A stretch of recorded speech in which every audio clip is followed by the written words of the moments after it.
Frank here. He's got his own billiard room. Yes, it's what do you call it, Kramer? The billiard room? No. The name. The billiard? Not the billiards. It was... Come on, Rudy. Come on.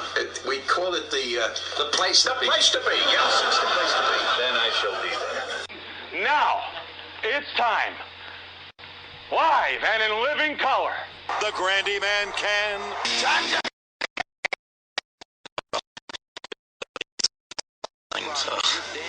That's what she said. Why do I want this? Yeah. Because I want to make bank, bro. I want to get ass. I want to drive a Range Rover.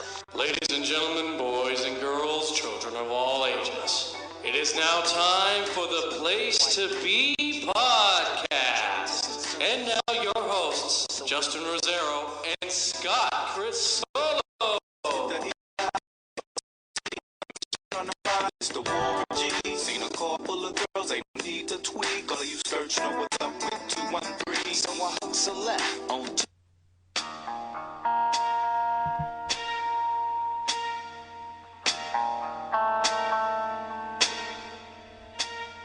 You came to me in a dream last night. You were standing in a brilliant light. Place to Be Nation, welcome to the year-end episode of the one and only Place to Be Podcast. I am your co-host, Justin Rosero, and joining me, as always, the man who always symbolizes the rapture in my world, and that is Scott Criscollo. Scott, how you doing? Merry Christmas, JR. And Merry Christmas. Yeah, I guess so. Yeah, well, we talked beforehand. Now it's after. And it is Christmas week. Welcome, everyone, to episode... Wow, what are we on, 94? I used to be able to count on you for these things. 93. 93. Yeah, I'm always... I got one more behind. You know As why? the episode numbers approach your age. That's true. Well, then we'd be on episode 3,745, but we're not quite the Methuselah of Place to Be Nation. 93 of the Place to Be Podcast. Welcome, everyone, to the final episode of 2011. And it's been an amazing 11 months. Yes. The first one we did was February, 10th, I think. Yeah, it was around there, February 8th or something like that. February 8th or 9th, we did the first one, yep.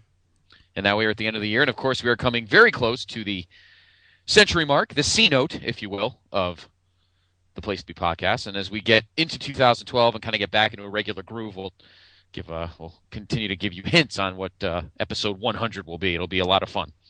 Have a lot of our old school cast of characters and get you ready for 2012. But tonight, of course, it is Wednesday, or Thursday morning if you've just gotten up, which means it is the headline show, Cornucopia of Fun and Games.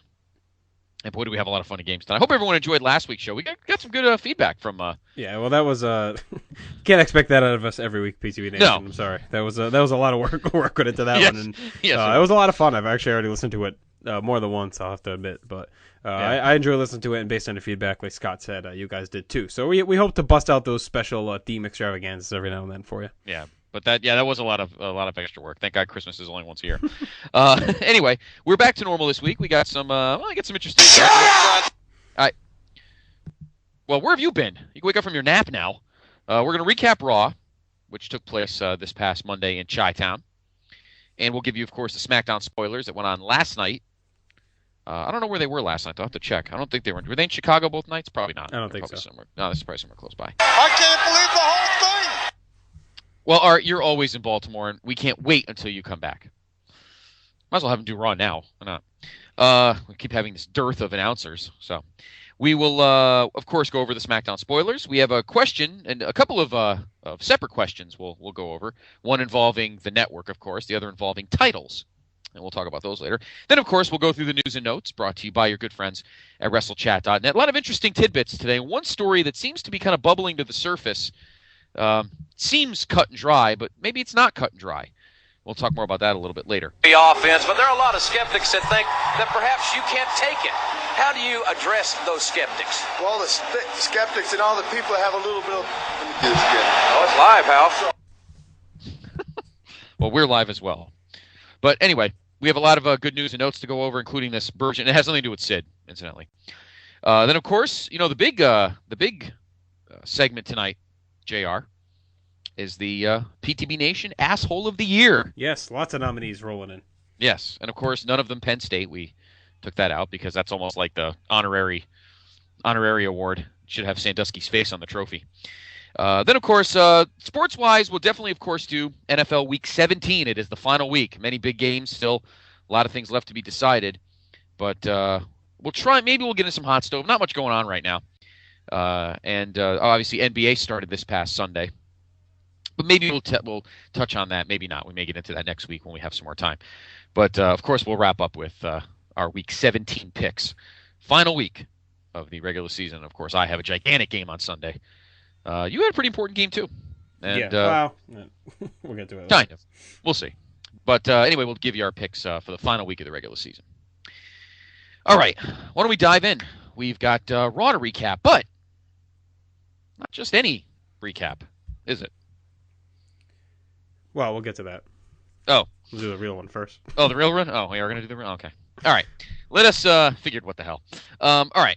So they're in Chicago. Final Raw.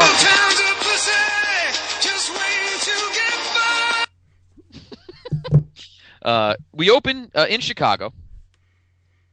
Punk's music hits, of course. Big cheap pop. But then out comes the man himself, Marty Funkhauser. All right, let's do a weekly Funkhauser check-in. How you feeling this week? Still on board? Thinking he's done?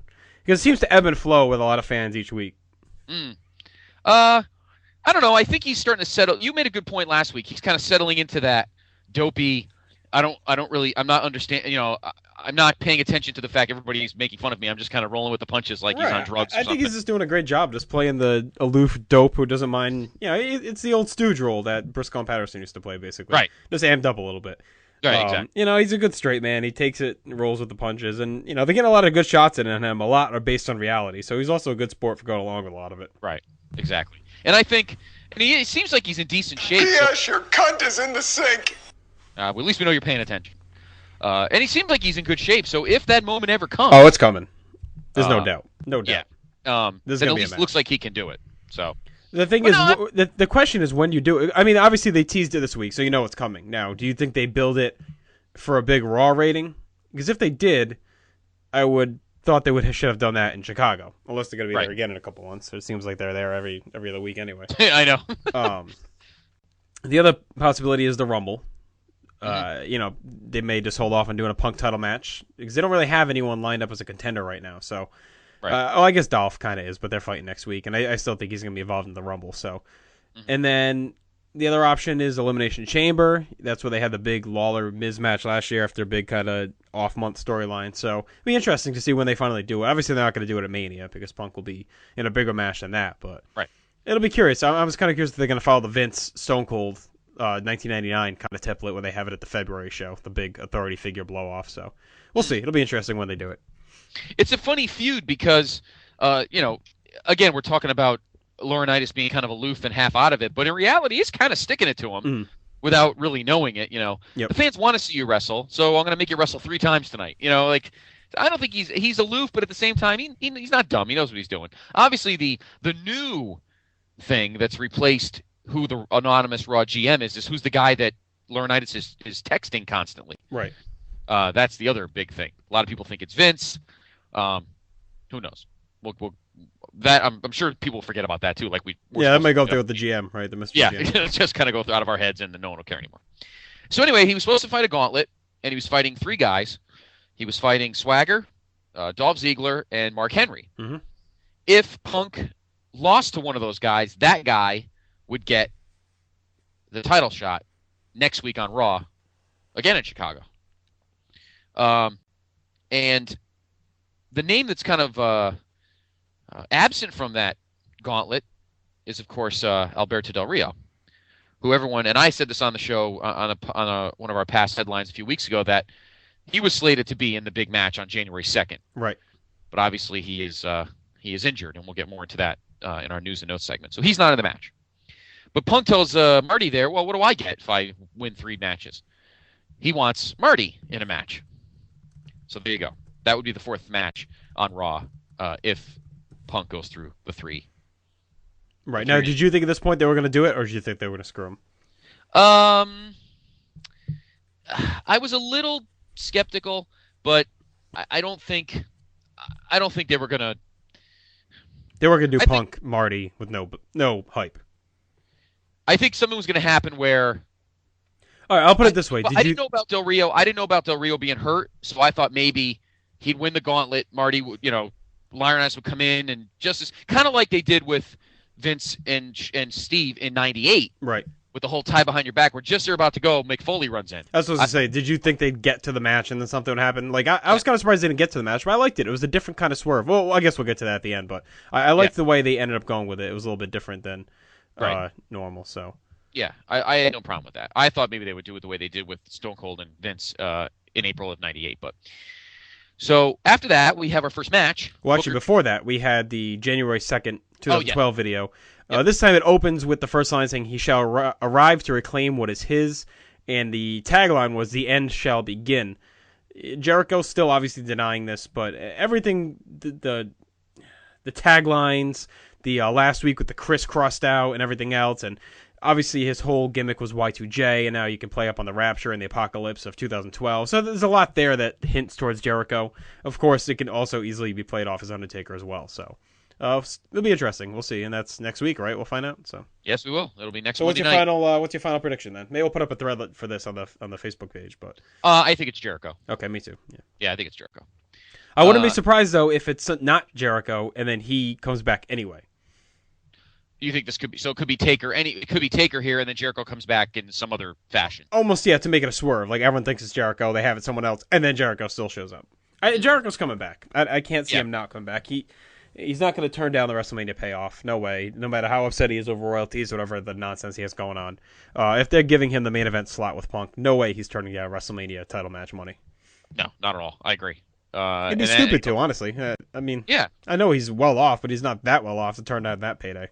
No, exactly. I mean, you're talking about this isn't like the Attitude Era WrestleManias when you're in a 20,000 seat place. We're talking about 75,000 people probably at Sun Life. So no, he'd be dumb to do that. He's a shrewd guy. Well, let's think about it with Cena Rock on top. I mean, this is gonna be a big payday, I think. So yeah, you got that. To not be on that card for petty reasons to me is a stupid move, and he's not a stupid guy. So no, he's not. I mean, you're talking about the possible Triple H Taker sequel, which there's another story I didn't put it on our list, on our pre-production list, but there's a story on the that I want to talk about, or something that came up on WWE.com that kind of rankled me a little bit. We'll get to it later. Something that they posted on their site. It's not a news story. It's something, it's a kayfabe thing. But but yeah, I agree. Jericho will be dumb to pull that down. So I don't think he will. But your theory about kind of swerving or circling the whole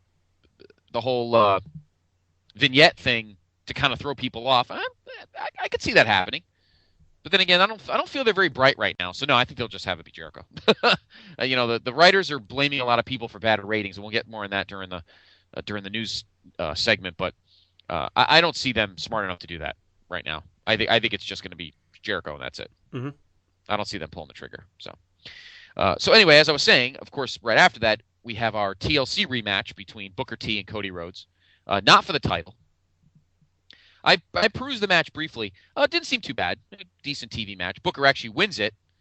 So do you think they have a match at the Rumble? I don't know if they'll do it at the Rumble, because that undercard is already getting kind of loaded up, it seems. So I can see them just doing a big Raw rematch maybe in a couple weeks. Okay. Or maybe just they have a run in at the Rumble and then they blow it off in February. I think they're going to try and stretch it out, because I think this Goldust Cody thing is going to happen at Mania. So I have a feeling they're going to stretch this out till around March or so to work Goldust back into the mix. But I was surprised Booker won, honestly. I mean, it was good. It was a hard fought match, and Cody kicked out kind of quick after the pin, so it wasn't like it was it was almost played off like a fluky kind of upset, that this veteran guy happened to hit his finisher while Cody was staggering and picked up the win. So I was okay with that. I don't think Cody looked any weaker because of it. Right. Okay. So after that, we go backstage where Zack Ryder and John Cena are having a little chit chat, and then Lawler announces who CM Punk's opponents are, and I already mentioned who they were: Swagger, Ziegler, and Mark Henry. Kelly and the Big Show are chatting away. Somebody walks up to Big Show, says Funkhauser needs him right now. Right. Show shrugs it off, says he's busy. I think who was it? I think it was Armstrong, right? Wasn't it? It was Scott Armstrong, yeah. So it was Scott Armstrong. Says it's important, and Show walks off saying it better be important. Back to commercial we go. Was he trying to pick up Kelly Kelly? Back from the break, Funkhauser's on the phone with Brodus Clay, which means he's talking to nobody, and says he will officially debut next week. So we may finally see yet another Brodus Clay. Well, it sounds like he screwed himself up because he made that big announcement that he was going to beat Morrison on his way out the door or something, and they got pissed off at him. So I think he was probably set to debut a little bit sooner than this, but now they're just like, you fucked up, so deal with it. Okay. David Otunga's in the room, of course. Clarence Mason on steroids. Big Show comes in. Laurinaitis wants Show to explain him knocking out Otunga on SmackDown. Otunga knocks Show for a short world title reign. Show says he could beat Otunga with one arm tied behind his back. Laurinaitis likes the idea of this, and they agree to it. So we have Big Show and David Otunga tonight. Mm-hmm. And Big Show will have one arm tied behind his back. Then we have Vicky Guerrero's charges. Jack Swagger and Dolph Ziggler bitching to each other.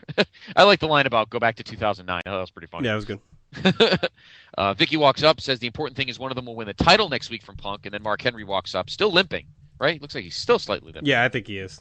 Yeah, and asks them to excuse him and walks off. So, is he hurt really? Are they just milking this? Or no, he's hurt. He's definitely hurt. I think it's his groin. I think they're milking the ankle injury and kind of carrying that out, but I'm pretty sure his groin is still pretty fucked. So yeah. Obviously it's not that bad that they're not pulling him off TV, but right. We get a rare non-superstars moment for Tyson Kidd, who's definitely above both Trent Beretta and our pal there, Jinder Mahal. It actually gave me it took me a couple of seconds to see who it was because I had flipped to the Monday Night game and I came back and the match was going and I'm like, wait a minute, is that Tyson Kidd on Raw? I was all confused, but it made sense. It was just a reason for Zach, and I like that Zach is now in this position that he's a guy that they put in these matches just so he can make sure he gets an appearance in and gets a win to keep him strong. So yeah, exactly. Another story about him in our news and notes too that I don't like at all, but we'll get to that in a little bit. But they seem like they're working on this whole Eve Torres thing. Like Eve's kind of got a crush on him or whatever. Gets to hold the belt. And that's fine. That's the kind of Zack Ryder's character is good for that. Yeah. That's okay. It's not you're not insulting him, and I'll get more into why I'm saying that in a little bit. But Cena's going to call out Kane, and Cena and Kane have their segment. The crowd for Cena was as usual. Nobody was overly booing him, but it seemed like it was fairly flat. So, although, well, actually, we'll get to that later. I wanted to talk about Cena stuff, but that's more for later. Okay. Cena goes on, putting over the city, kissing ass, blah blah blah. Miz came out, talked shit. Yep. Usual thing. Says we're coming up to when I started beating you up and getting ready for last year's WrestleMania, and Cena says he'll beat the hell out of him right now, and then they end up having a match. And Miz says he doesn't want the match and leaves, so Cena wins by countout. Then Miz actually keeps yapping away, and then R-Truth comes back and tackles Miz, beats him up. So it looks like that match will probably happen at the Rumble, right? I think. I feel like every feud. I mean, I guess they can't have that many Rumble matches, so I feel like there's already a bunch going down. So this one I can see some of these feuds continuing in the Rumble and then going off in February. So I wouldn't be surprised, if we don't get the Miz Foley thing. I wouldn't be surprised if these guys are paired up at Mania, or maybe if they do. They probably won't bring back Money in the Bank, but I wouldn't be surprised if these two are involved with each other in some way, shape, or form at Mania. Well, don't hold your breath on that. Okay. We'll get to that in a couple minutes. Okay. Big Show and Otunga. I like not knowing the news. I'm excited now to find out all these secrets you have. Yes, I did. For the first time this week, I was able to actually compile some of the news stories, and I got some juicy tidbits. I like them. All right. Anyway, Big Show and Otunga wrestle. Show wins by DQ. Daniel Bryan's on the apron. Bryan taunts Mark Henry with the title belt from the floor. Henry turns around to a chokeslam attempt. And the whole thing just turns into a big schmoz. Mark Henry, I guess, came out.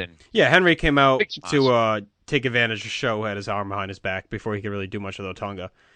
And then Bryan came out. So it looked like, for the moment, they're still keeping Bryan kind of face, and they're kind of still teasing that Show's going to go heel. So we'll see. I still think they should do it the other way around. But well, we'll see. I kind of like that idea myself. I'm starting to like that, too. I like Show as a this is the best he's been in a while. I don't think he needs to go heel again, but I guess if they're going to do him and Shaq at Mania, then obviously he's going to have to be a heel. Diesel's looking pretty good behind the TNT desk. Yes. He's not looking too overly plump. It sounds like that's going to happen, though, from everything I've seen. Yeah. Well, you got to have at least one gimmicky thing, but we'll talk more about the card as time moves on. All right, finally get to our main event.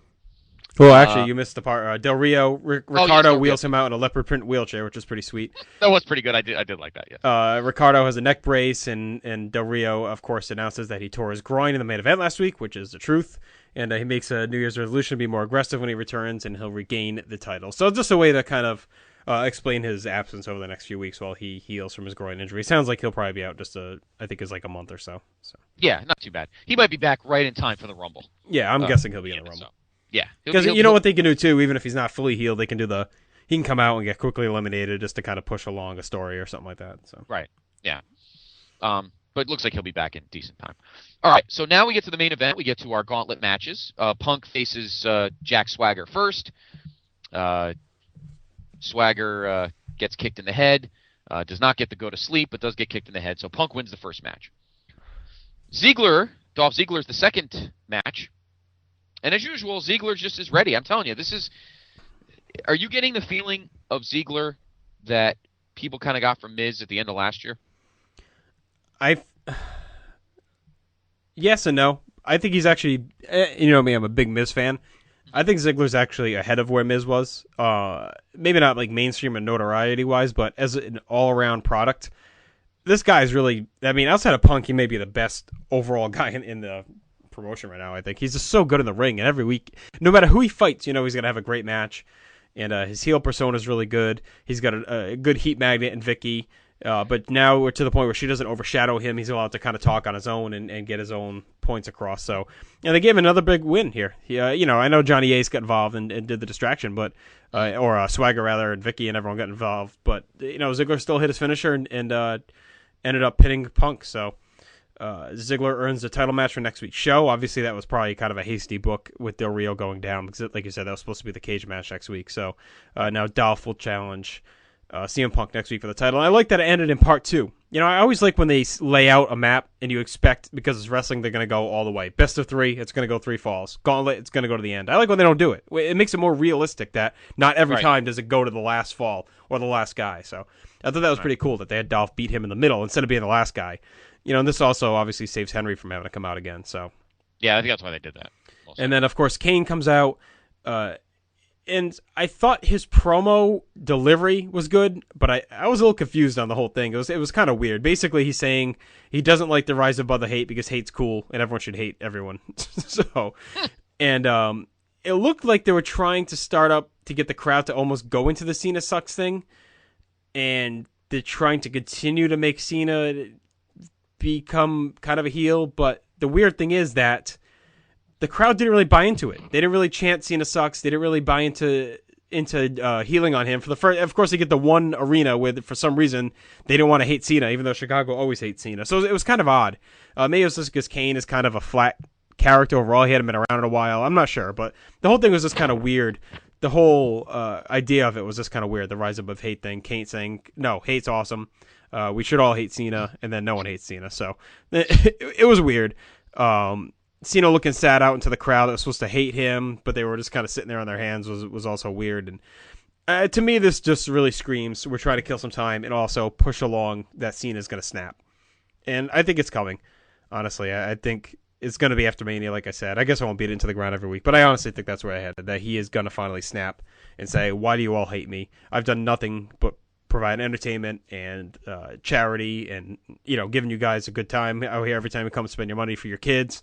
And you all hate me, so fuck you. I think that's where it's headed, but to me, this is just a time killer, and this is obviously already set for the Rumble as well, Cena Kane. So, I think an interesting thing is that I don't think he's going to turn heel immediately. What I think he's going to do is that he's going to come out after Mania, do the same similar speech you told me, and then leave for a few months, and then come back all pissed off even more, and then snap. I think he'll people think he'll leave and everyone will forget about him and everybody will cry and then I think at some point, whether it's at the June pay-per-view or July, he's going to come out and he's going to cost somebody something, and then he's just going to, why do you guys love Punk so much? He's he was a jerk and he left, and something's going to happen where he's going to snap and take somebody out. Right. But I think it's going to be after the fact. I think it's going to be after he leaves. I think he's going to take some time off. Well, it'll be interesting. I mean, I agree that's probably a good idea. But we'll see. They might want to capitalize on him being a hot heel, though, at that point. So all this is contingent on how much faith they have in Punk. We've seen the notes and news kind of slip out that the rating's been disappointing, the buy rate was disappointing, and they were a little, upset with everything. So all of this Cena heel turn stuff is contingent on them believing that Punk can carry, the promotion as the number one guy. Right. Yeah. Well, I mean, I like to think there's faith in him to do that. It's we'll talk more about the ratings in a little bit, but I just think it's ridiculous that they think this about him, and he's not the only one that's getting the flack for the ratings, but we'll talk more about that in a little bit. But overall, the show wasn't bad. At first I didn't realize it was live. For some reason I was confused. They were pumping up the January 2nd Raw so much. I thought they were doing a year in review. I totally forgot that the show was even live at first, and then I'm like, wait a minute, what's going on here? And then I watched it, so I didn't even realize it was live. They haven't done a year in review in a while, huh? I lose track every year, honestly. I think with Tribute to the Troops, well, actually, that's not even, because in the past, it used to be a Tribute to the Troops was for Raw, and then usually SmackDown would be like the year in review show is usually how they did it. But it seems like they just give them the rest of the week off instead, and then just keep, stay live for Monday and Tuesday. That's what it seems like to me anyway. So, yeah. All right, well, you've heard what we've had to say about Monday Night Raw, but going forward, we actually have reached an agreement for 2 special guests to review Raw after us every week. Yes. They'll give their takes and hot sports takes and call it a day. So let's get to it.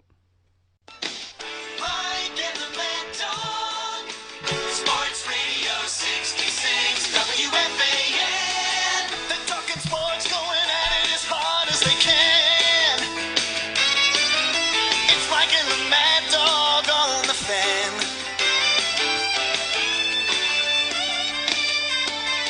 Nothing can get by 'em. Turn it on and try 'em. Like in the Mad Dog WFAN.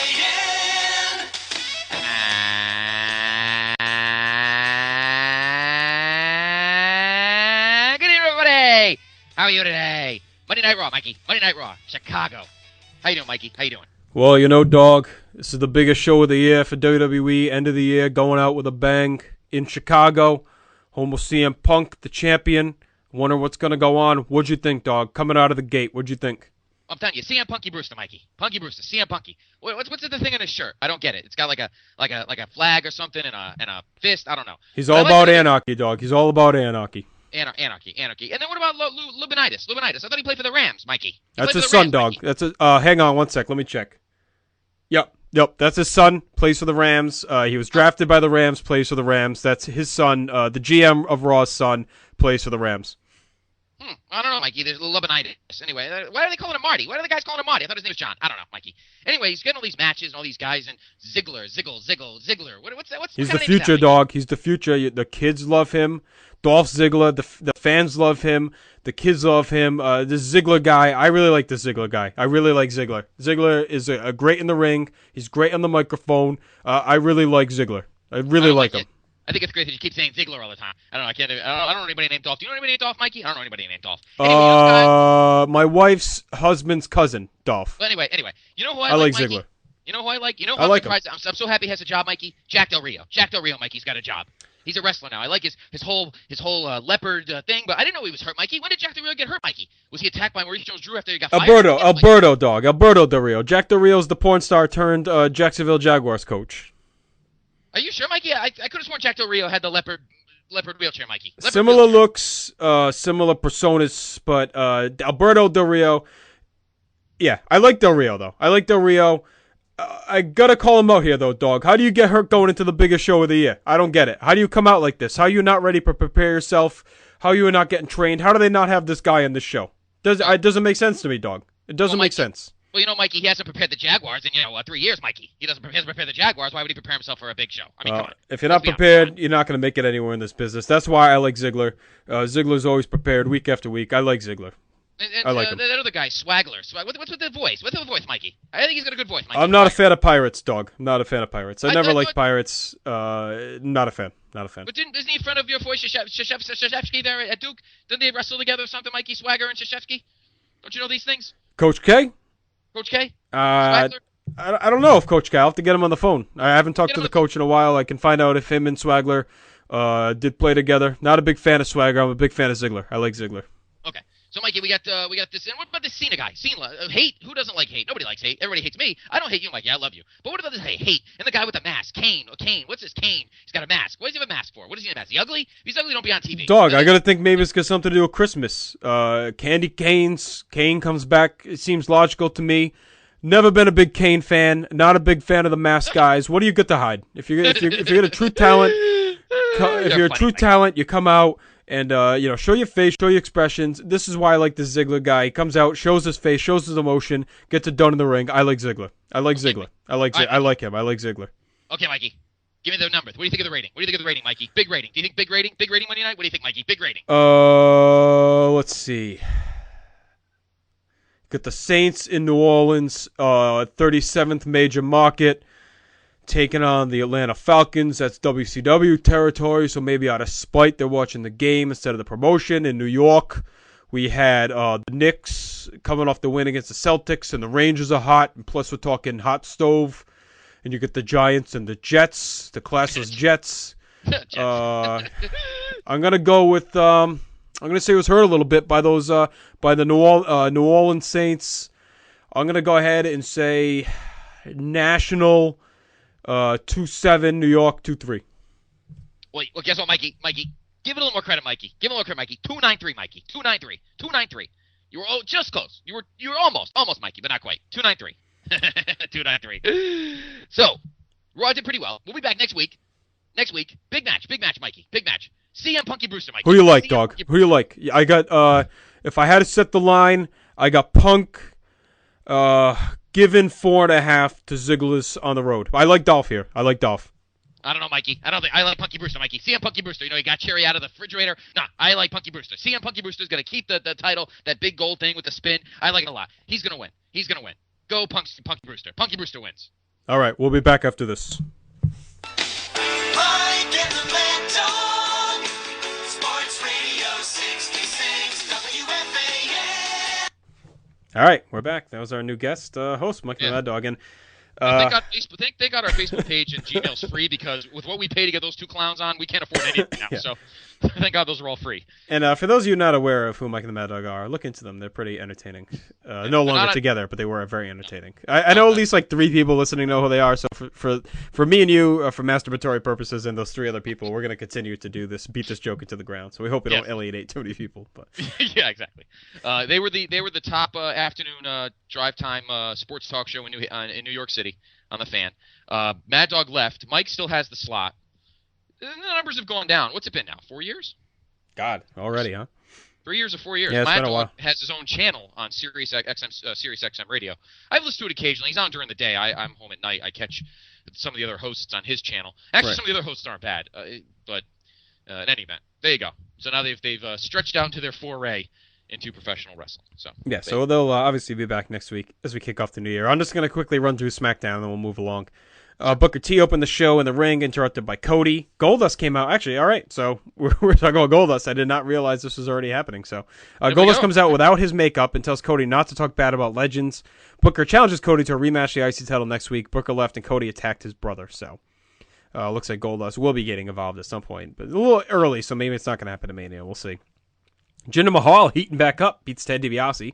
So maybe he is ahead of Tyson, because at least going to win. Drew Mack walks in on Teddy Long and Oksana, is ready for SmackDown return. You must be very excited about that. Yes. Hey, Caitlyn and Alicia beat Tamina and Natalya. Tamina turned on Natalya after the match. Apparently they were friends. I had no idea. I didn't either. Big Show interrupts Daniel Bryan and AJ Lee. Teddy Long comes out and announces the show versus Otunga with Mark Henry in his corner tonight. Hunico makes his return to SmackDown, defeats Justin Gabriel. Big Show defeated David Otunga. Daniel Bryan came out during the match and attacked Henry. Big Ezekiel Jackson beat Drew McIntyre in his SmackDown return. Sheamus came out, talked about the Rumble. Hornswoggle came out and said he'll win the Rumble. Heath Slater comes out, talks shit to Sheamus, and then Sheamus defeated him in a match. Teddy Long announces Daniel Bryan versus Big Show next week for the world title. I thought they'd hold off to the Rumble for that. Maybe they're going to do a 3-way at the Rumble. Wouldn't surprise me. And Wade Barrett defeats Randy Orton in a Falls Count Anywhere match after throwing him down a flight of stairs in the back. And, of course, we'll get to those implications in a moment. But it looks like Wade Barrett's going to end up winning this feud based on what happened afterwards. So I know. Probably a good thing for Wade. I'm glad to see him capitalize. I got a question for you. Chew on this, Mikey. Oh, sorry. Hey, Big Show Daniel Bryan next week. Yes. Do you think that maybe they'll kind of do a Brett Backlund? Big Show snap? In the sense that they'll have a good, they'll have a good match, and then Big Show and Bryan will like shake hands, and then Show will just snap and beat the shit out of him. Yeah, I could see it. I could definitely see that. That wouldn't shock me. I like that idea. Well, if they're gonna go about, if it's gonna be Show turning heel, if they're dead set on doing it that way, then I could see that happening. Okay.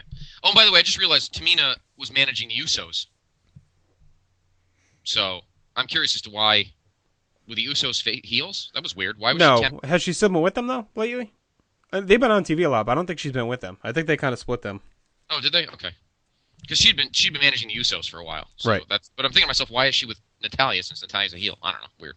All right, so there's your Raw and SmackDown. Before we get to the news, we did have a couple of I always say reader because I'm reading the question, but right. listener questions. Listener questions, yeah. Jay Hinchy hit us up on our Gmail account. He seems to be one of the few that uses it, so thank you, Jay. I was wondering, do you think Dish Network will pick up WWE Network right away? I have Dish, and I know they wait sometimes to add stuff. We didn't get MLB Network until a few months ago. I think back in the late summer, early fall. I hope they do, but just wondering if you guys think they will get it right away. And Scott, this is more your department at this point, so I'll let you go ahead and talk about that. Well, let's see. Well, you want to hear something pretty cool. Side note, I was telling you about, that they are starting to build their master control room in our building, and I have already. It's looking. I mean, it's a lot of. It's just walls and plugs and wires, but they did paint the back wall red. That's cool. So it actually I'm already getting an inkling of what I think the room's going to look like. It's going to be pretty sweet. I think eventually they will. I mean, Jay, I feel bad for you, buddy, because I have DirecTV, which consistently wins the war of subscribers over Dish Network, at least in this part of the country, because, and this is something you would be familiar with, JR. I know you don't have it, but if you were in this case, Dish Network doesn't have Yes. So obviously in this part of the country, where Yankee fans rule, who the hell's going to buy the Dish Network? So that's one of Dish Network's problems is they don't have. There's a lot of channels they don't have, a lot of main channels. I think that DirecTV will get it first. DirecTV gets everything first, but I think Dish Network will get it. Will get it at some point, and I think they'll get it quicker than others. I think the two networks you have Vios, and I think you'll have it. I think the two networks that are going to be the two cable companies that are going to be the biggest problem is going to be Time Warner and these pricks at Cablevision, the fucking Dolans. I think they're going to be the two biggest problems because they try to milk both of them. Even with the MSG tie, though. Well, let's be honest, buddy. Charles Dolan, the father's a smart businessman, but the son is a complete dolt. He was milking. He was giving Yes a lot of crap, not even realizing that Yes would help DirecTV triple their subscription rates and subscribers because it's the Yankees, and they busted balls in that first year. Instead, a lot of DirecTV. Yeah, but they're different. I'm talking about the MSG tie-in with WWE. Yeah, they have such a long relationship. I could see them going to them Cablevision saying, "Hey, this is our home market. Don't forget. Come on, do us a favor." Yeah, well, don't forget. WWE didn't have a show there for 4 years. Yeah, but still, so they busted balls. He busted balls there too. I just don't trust. Look, in a normal situation, I agree with you, but I just don't trust the Dolans. I think they're complete idiots. So you have your own them and Time Warner, I have a feeling, are going to be the problem. But to answer your question, Jay, Dish Network will probably get it because I think they'd like to. Will you stop? Well, I'm just trying to say, I'm trying to help Jay out here, But yeah, I think they'll get it. I think they will get it. I don't think they'll be first. I think they'll test DirecTV because DirecTV has such a huge national base. That's the thing. That's the difference between like satellite and cable companies. Cable companies are so regional.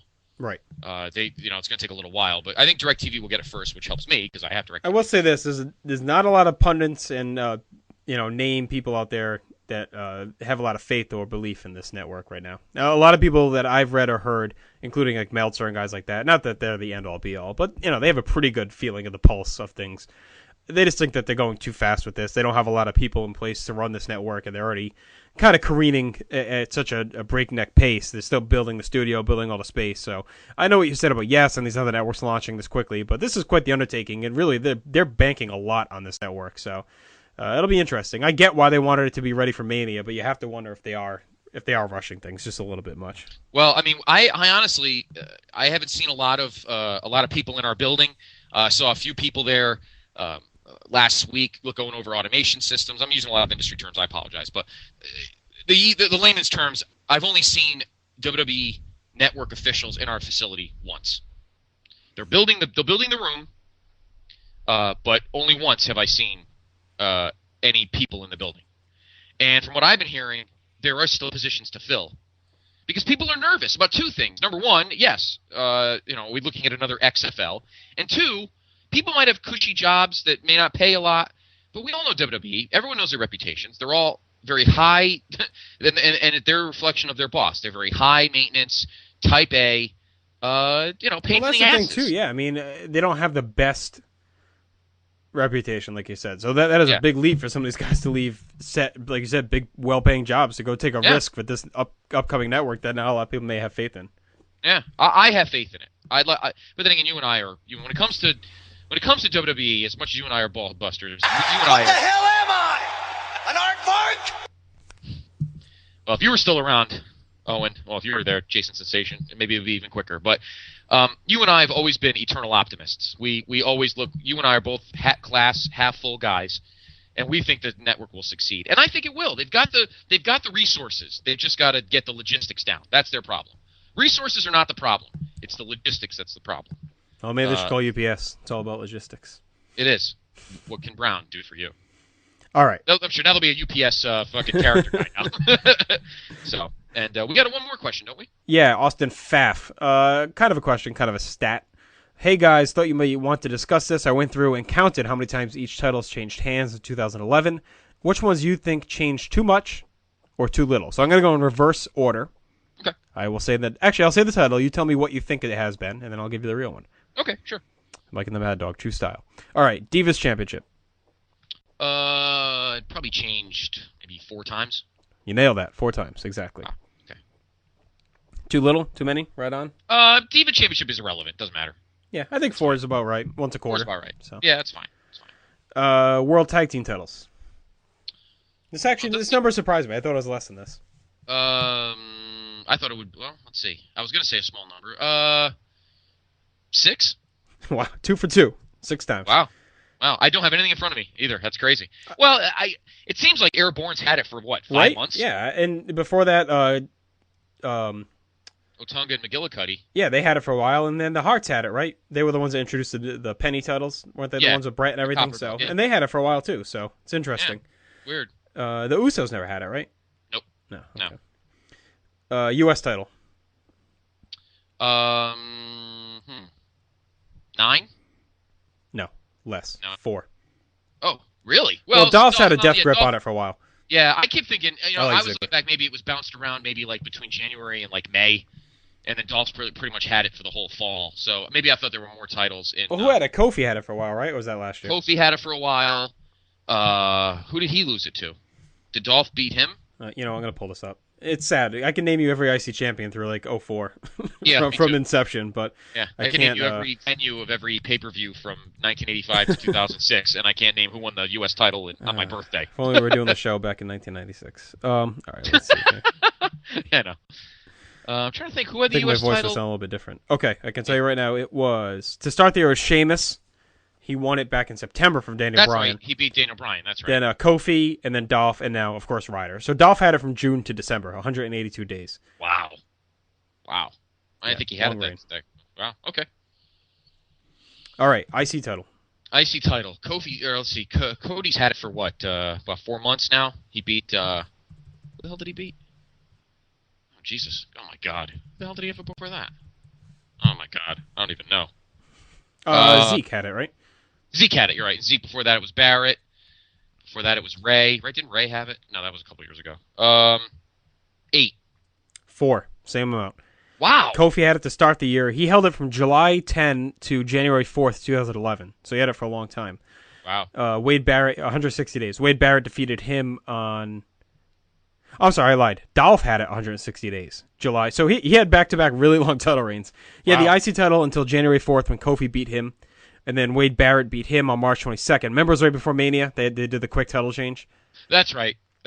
And then Zeke upset him at Capital Punishment June 19th, and then Cody beat him on August 9th, SmackDown, and he's had it since. So he's at 141 and going right now. Wow. Okay. So a lot of long title reigns. You know, malign stuff, but it seems like when they do the changes, it happens quick. It's like, 3 quick changes in a row and then a long reign. So I kind of like that pattern, honestly. You get the changes to kind of satiate you, and then you get the long reign to help solidify the belt. I like that. No. So at least when it comes to the minor belts, I don't see a problem with any of these. Not at all. Okay, well, this is where the problem is going to come in. Okay. We will start with the World Heavyweight Championship. Oh, let's see. Well, who had it at the beginning of the year? Taker had it at the beginning of the year. No, that was last year. Sorry. Jesus Christ, who was it? Oh, Edge had it, right? Edge had it for most of the year. He beat Kane in December at TLC. Edge had it till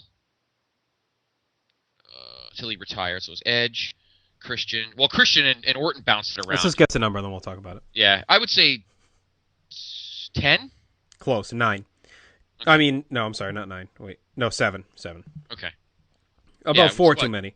Edge had it coming into the year. Dolph beat him in SmackDown, and then they gave it right back the same show.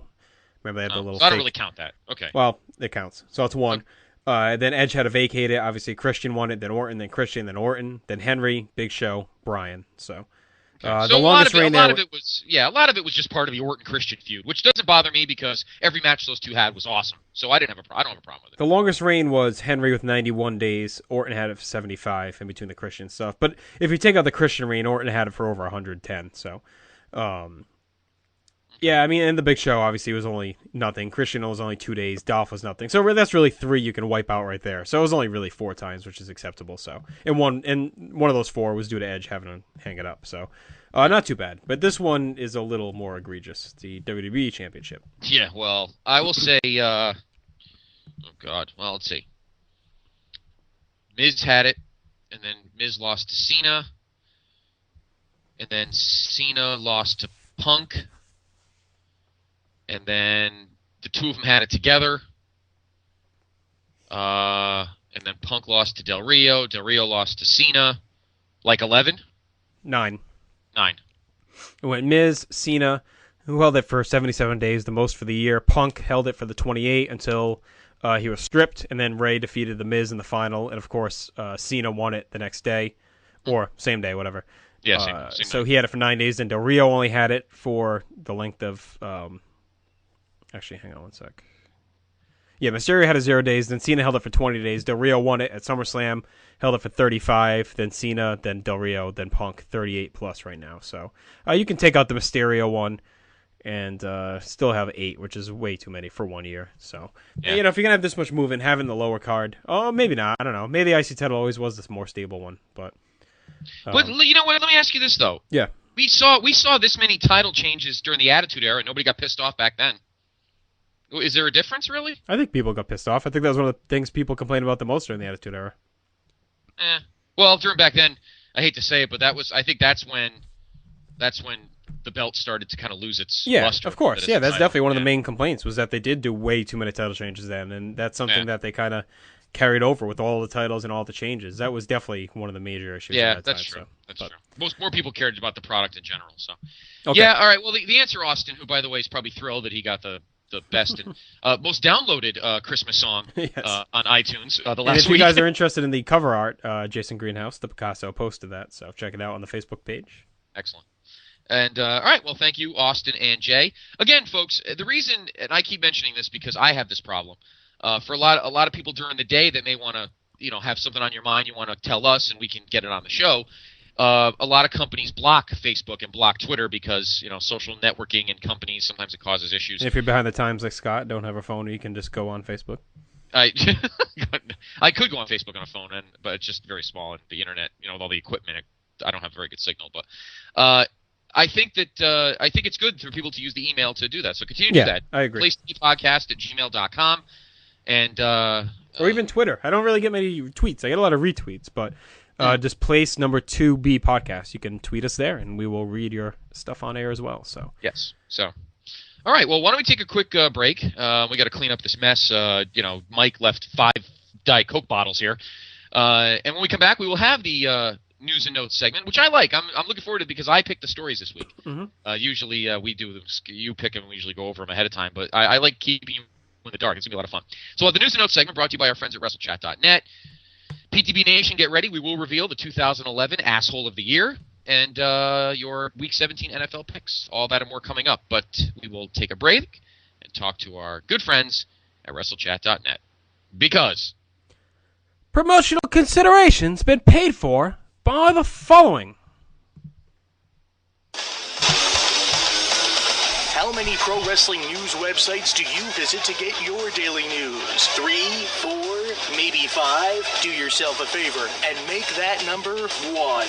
WrestleChat.net, the only professional wrestling news site that brings you all wrestling news all day long and is home of the critically acclaimed Still Real to Us podcast starring former CZW, ROH, and ECW announcer Eric Gargiulo and the champ Jeff Beck. That's WrestleChat.net.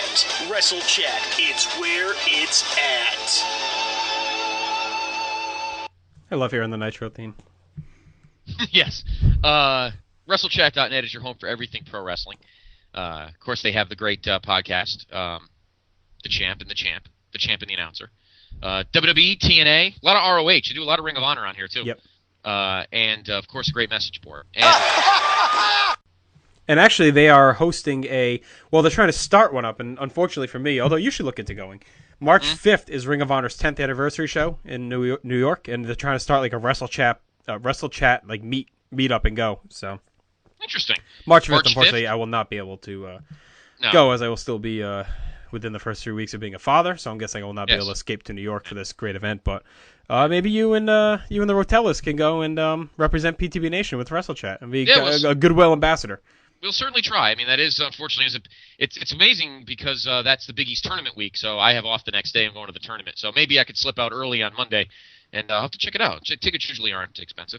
And right now, if you go to WrestleChat.net and go to the bottom of the page, you see the PTB Nation gnome, and click on it, and you'll go right to our Podbean site. Actually, I lied. Wait, is it March 5th? Hang on, I want to get the exact date because I don't want to screw it up. Good, because if it's another date, it's probably better. March 5th is a bad date for let me me. see here. I thought I saw March 5th somewhere. March 4th. It's a Sunday. Manhattan Center. Oh, that's actually even better. That's better. I'll have to look into that. That's Absolutely. it. Talk to Rotellas. Talk to Dr. G. You guys can go represent us, meeting up with them. I think it'd be cool, especially for WrestleChat. If you go to their Facebook page, they have a post up right now. So they're saying, is anyone interested in making a WrestleChat trip to this show? So that'd be kind of cool. Meet up with Dr. the champ and the announcer. The announcer. I hope he's not going to wonder why El Giante keeps making fun of his name in the promo. Dr. G's been wanting to go to a ROH show again, so I'll have to coax him in to see if he'll go. It can't be expensive. I'll have to check. All right, are you ready? See our buddy Eddie. Yeah, I'm ready. Let's do it. Yes, I am looking forward to seeing Eddie Edwards. He's still in the title feud, right? I haven't had a chance to look at the Ring of Honor site lately. I know he's been at the top of the card still. I think they have a show coming up in a couple weeks. So they had they had Final Battle a couple weeks ago, remember? Yeah. I posted our Eddie podcast up for everyone to get kind of pumped up for that, where he was challenging his buddy Davey Richards for the ROH World Title. That was a great interview. I really enjoyed talking to Eddie. I did too. Cool dude. Yes, I did too. Yes, I thought Eddie was great too. It was right during the playoffs. Yes. So. That's right. Yeah, it was. Yeah, and he lost multiple kicks to the head. He lost to Davey. So Davey Richards still the world champion. Okay. All right. Story number one. Randy Orton was injured at last night's SmackDown tapings in Indianapolis during the Falls Count Anywhere main event against Wade Barrett. Orton has been removed from this week's live events. Word backstage that Orton suffered some sort of back injury, and it has to do with at least one of the discs in his back. Orton could miss up to 6 months of in-ring time, causing him to miss WrestleMania 28. An official update from WWE should be available soon. And now that update was posted on their website. They said he's going to be out 6 months, so he's gone for Mania. Big blow. But of all years to lose him, I guess this is probably the best one with everything else they got loaded up. Two things. Yeah, what were they going to give him? Like, who was he going to wrestle? You know, I think he was going to maybe be involved in the world title feud, either him and Bryan or him and Henry, something like that. I think you hate to see anyone get injured, and I like Orton. I think he's had a great year, but you know, it might be one of those things where it's a blessing because it helps some other guys maybe step up and fill slots that he would have filled. There is a rumor out there due to the DDT.com announcing that this is actually an injury angle to cover for him failing another wellness test, so they have to suspend him. I haven't seen that anywhere else. And then someone else on the blog at Doom came out and said that it's a message board. We shouldn't really trust it. And they said it's been Lords of Pain removed their article about it. So I haven't seen anything else legitimate about this. So we'll take it with a grain of salt. As of right now, we're going to stick that it's an injury. I read that it was a lingering injury, that this blow that he took on Tuesday kind of almost like Shawn in 98, where kind of finally pushed him over the brink where he couldn't take it anymore. So it looks like he's going to miss Mania. So he's out. Mysterio's still out from Mania, looks like, and we'll see about Sin Cara. So those are the three major guns that they're missing from Mania. But I almost feel like does it really matter? You know, not this year. That's what I'm saying. If there's any year they can absorb the blow of missing him, this is it. Yeah, exactly. Okay, story number 2. I have a winner. You're the winner, Art. And if there's a guy that I would like to see on this show, it's him. But I found the story that I had put at the bottom of our pre-production sheet. After much I got bad news, folks. Though after much speculation, a source reports that the Iron Sheik will not be a part of the Legends House show on the new network. I never thought he was going to be. There's no way they were going to take that risk with that network. That's something that could happen maybe in like season 2 of that show when they kind of establish themselves. But I know they'd want him to maybe get some people talking, and of course he'd be awesome and entertaining as hell. But there's no way they can take a risk like that, having that crazed ass clown out there swearing up and doing coke on the fucking beds and stuff, and coke off Wendy Richter's ass or whatever the hell whatever else is gonna be in the show. I hope they have Wendy Richter and Hugo Savinovich as like a couple in the house. I think that'd be awesome. That's right, because they're divorced now. I don't think they're together anymore. That might have to be one of our. We're gonna do that. We got a lot planned for when the NFL finally tapers off, and we can do shorter prediction segments because we get a lot of stuff. And this is one of the things I want to do. The guess the legends in the Legends House. So yes, no, we definitely have to do that. Okay, you and I, you'll love this story. Story number 3, because you and I are big fans of aesthetics, sets, titles, that kind of thing. Apparently, WWE is fixing to debut a new stage setup for the Raw brand. Thank God. Vicky Guerrero, who is headed with the Raw crew to tonight's live event in Pittsburgh, wrote the following on Twitter: "Flying to Pittsburgh. Can't wait to see the new stage setup tonight. See all of you there." What do you think? Do you know what Rick Rude and Bobby Heenan have in common with the Liberty Bell? Well, no. One is cracked and the other is a ding-dong. That might have been the wittiest thing Ultimate Warrior ever said in his whole career. I love it. I've been crowing for the set. I think they need a new set, a new look for years. I hope it's not just a house show thing. I really hope it's a permanent thing. It would make sense they're going to debut it going into the new year. They desperately need freshening up on their show. If you go back and look at stuff, look at the change between like 93 and 97. That was a 4-year stretch. It was radically different. Look at 97 to 2001, radically different. Since about 2002, when they switched to the brand split and all this other stuff, outside of the theme song and the HD, upgrade, everything has pretty much been the same. And that was their chance to really freshen things up during the HD switch over in 2008? And they didn't take advantage. They kind of kept things the same. They just did the bigger screen. But they desperately need a new look. And I miss that kind of grittier feeling from the late 90s. I know, obviously, they're never going to go back to that. They need the slick production look. But I hope this is something radically different, not just like a minor set change. I'm curious if they're going to get rid of the ramp and just do like a path. That'd be kind of neat. Yeah, I mean, the ramp was such a big change in '97. It was so cool to see it, but I agree with that. It might be time for that kind of change. Either that, they should do the full-on ramp like old school WCW that goes right into the ring. The one that's even? Yeah. It's like 91, 92, yes. All I remember was Cactus Jack getting his ass thrown off it during that match with the Nasty Boys. It's crazy spots. That's right, Spring Stampede 94. Okay, number 4. The Twitter page for former WCW, NWO, and current AAA star Konnan says he's now working with WWE again. Oh, wow. That guy, wasn't he one of the most outspoken people against them? Yeah, but wouldn't say more. Konnan also said he was backstage at Survivor Series, but that was never reported. If this is legit, Konnan working with WWE again would be very interesting, considering how he has spoken out against the company in the past. I thought so. Not to mention that Konnan is currently working with TNA through the deal with AAA in Mexico. The Konnan Twitter account was confirmed earlier this year by booking agency Wrestling Marks, but has not been confirmed by any of Konnan's peers yet. So, and we're talking about Konnan, right? Not Conan O'Brien, because you keep saying Konnan. I'm not sure who you're talking about. Konnan. Okay. Konnan, yes. Konnan, not Konnan. The guy who tosses salads and peels potatoes, that guy? Yes, exactly. Okay. Yes. Yeah. But that'll be interesting.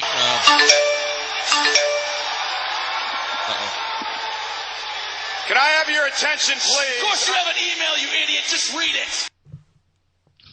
Looking forward to hearing his voice again. Next one. Next story. First 2 matches for the first SmackDown of 2012 announced. We already know this from the spoilers. Yep. Cody will face Booker T again, and Daniel Bryan will defend the world title against Big Show. So, all right. So that sort of is a story, but not really. Okay. That's your first fail right there. F. First fail. But you know what? This one gets a pass. This is win right here.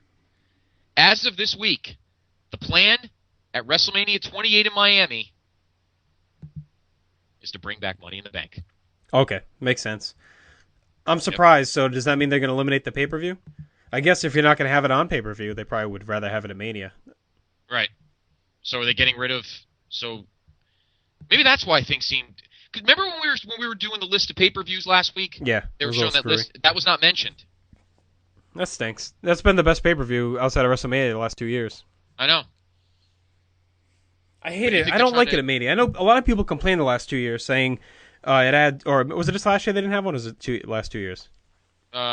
No, 26. No, it was last year because 26 Swagger won. That's right. Okay, so this year a lot of people were complaining that it kind of took a lot of pizzazz out of the mid-card, but I liked it because it made them actually have other matches and other feuds. It was more reminiscent of old-school WrestleManias, and I don't like the lazy booking where they just throw 8 guys into that match and they don't have to worry about them, but it would make sense. They could throw Miz in there, they could throw Truth in there, they could throw Dolph in there. So there's a lot of guys they could put in. I think Dolph would probably be the favorite at this point to win it. So yeah. I mean, you really can't... Because you can't do a pay-per-view and that. You can't do both. No, this means there's no... I mean, it sounds like they may be eliminating pay-per-views anyway, so who knows? It might not matter. Yeah, whatever. Maybe they'll skip that month. Who knows? Okay, next. Well, the story that story is gone. It was there, but now there's an error on the Wrestle Chat site. It was a story about JR saying why he's not on TV anymore, and they say simply because they like Michael Cole better. Makes sense. Okay, here's the story that I... Where to, Stephanie? All right. This story pisses me off. But tell him. All right. Dave Meltzer stated on the December 27th edition of WOR, Wrestling Observer Radio, that Zack Ryder being placed in a romance storyline with Eve Torres and away from the main event scene stems from the staggeringly low quarter-hour rating for that six-man tag match. Yeah, just let me finish and I'll bitch with you. The main event garnered 267, 255 for the first half of the bout, which was the lowest-rated main event on Raw in 2011, and possibly the lowest since December 8th, 1997, for a non-holiday show in its regular time slot, which, by the way, was the night after the DX pay-per-view, which was a ratings and buy rate disaster anyway. Yep. The overrun gained 59,000 viewers, which is considered terrible. The Ryder-Torres storyline is slated to continue for at least a few weeks. All right, number one, Zack Ryder's a mid-card guy anyway. Yeah. All of a sudden, he's at fault for this. Give me a fucking break. Shut the fuck up, Dave. You're better than that. No, I don't blame Meltzer. He only reports what he knows. I'm blaming the idiots inside WWE that actually believe this shit. Yeah, well, that's true. I thought Dave would be picky, but I guess he's trying to start a fire. So no, I don't think it's bullshit. I don't think it's him. No, it's bullshit. I mean, he's a mid-card guy anyway. So what the fuck's the big problem? Right, yeah. Enough with this ratings obsession. You know what I mean? It's like, I know they're panicking a little bit because I think he's just scared that if anything ever happened and USA dumped them, that they'd be fucked. Especially with all this clearance. Once they get the network on the clearance, and actually Meltzer talked about this on the Law last week, saying that he's always wanted this network because it's their automatic fallback in case any TV deal ever falls through or they can't find anyone. I think they got scared shitless back in 2005 when no other network came calling for them except for USA.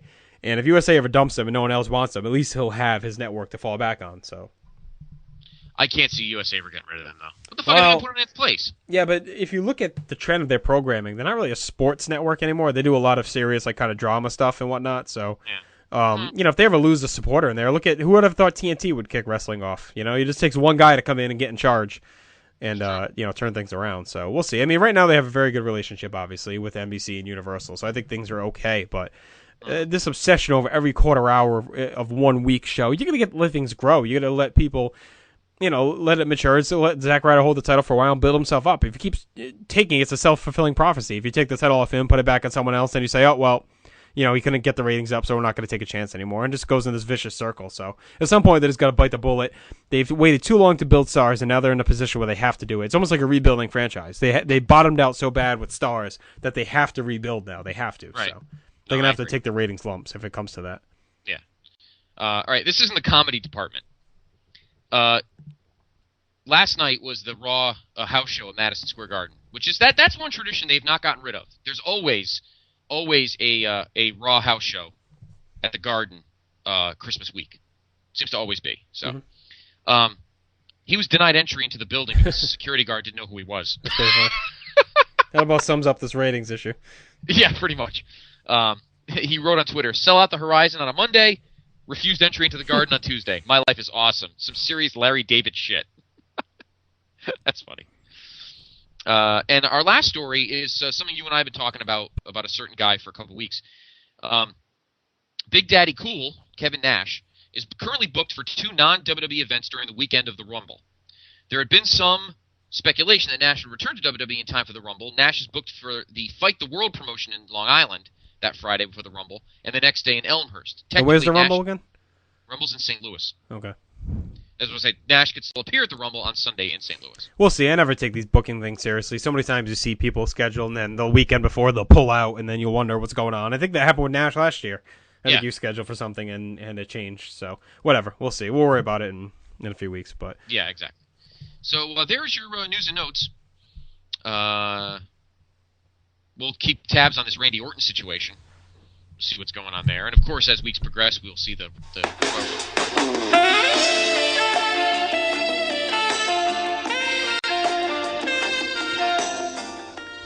Merry Christmas to you, Mr. Crispolo. How are you? There he is. Ladies and gentlemen, not only the Buenos Aires lover boy, but also a world-renowned recording artist. My CD sales are through the roof, with Jason Greenhouse leading the way, and me and you, the Sugar Plum Scott Criscolo Ferry, yep. We are taking the music world by storm. Ain't we great? We are. And, by the way, on eBay right now, El Giante, going right now for $4,000 is that co-signed CD cover of you and Austin Pfaff. It's only $4,000, that's it? Well, there's still 6 days left. Okay. So. Well, keep me posted. So, what can we do for you tonight, El Giante? I wanted to come in to get my nominee for Asshole of the Year. Oh, well, that is, you know what, very ironic. We're coming up on that. I wouldn't say it's ironic, you dumbass. It's coincidental. All right, so anyway, we are coming up on it in a second. So who is your nominee, El Giante, for the 2000? There are many nominees. Derek LaRouche comes to mind. He's an asshole every day, though. I don't know if he's quite the asshole of the year. He's kind of the asshole of a lifetime. Jay Hinchy stole my Christmas, so I'm not a big fan of him. Austin Pfaff I never liked, but the biggest douchebag, Jay Arsenio D'Amato, I don't like him so much I wouldn't even nominate him for any kind of award, so he is not my asshole of the year, because he doesn't deserve that award. So my pick for asshole of the year is Matt Rotellis, who at this moment is probably listening to Celine Dion and slow dancing his way around the Bellagio ballroom. So Matt Rotellis is my asshole of the year. All right. I'm sure he's very thrilled about that, and he'll be back. Yes, for those that don't know, Matt Rotella's family is in Vegas for Christmas week. If you see an ugly ape-looking man dancing naked in the Bellagio fountain, it's probably Mr. Rotella's, no? Yes. You see a guy shaking his size 3X polo shirt and whipping it off and showing its incredibly hairy back. Yes, you're very funny tonight, Mr. Crispolo. I enjoy it. Oh, well, thank you. You know, El Giante... I enjoyed your Red Dog impression earlier tonight. That was very funny. Thank you. I appreciate that. So what are you doing for New Year's, El Giante? I'm going to wear my baby New Year diaper with a bottle of my rattle and go walk around town ringing in the New Year like we do here in Argentina. But did you hear this other story wait till you see my balls drop. Everyone gets very excited for that. Did you hear this other story about, there was a story about someone attacked by a bunch of Finnish soccer fans, I believe it was? That doesn't surprise me, because the Finns are classless bastards. They attack people with no rhyme or reason. All they look to do is create a hate in this world. Rise above the hate, Mr. Crispolo. Fuck the Finns.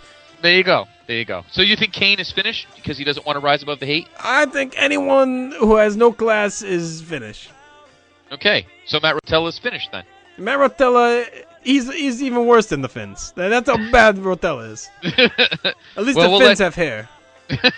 And straight spines. Well, Giante, it is always a pleasure. Have a happy New Year. And we are looking forward to great things from you and the Buenos Aires Gigolo Agency in 2012. Merry New Year to you, Mr. Crispolo. Goodbye. Goodbye.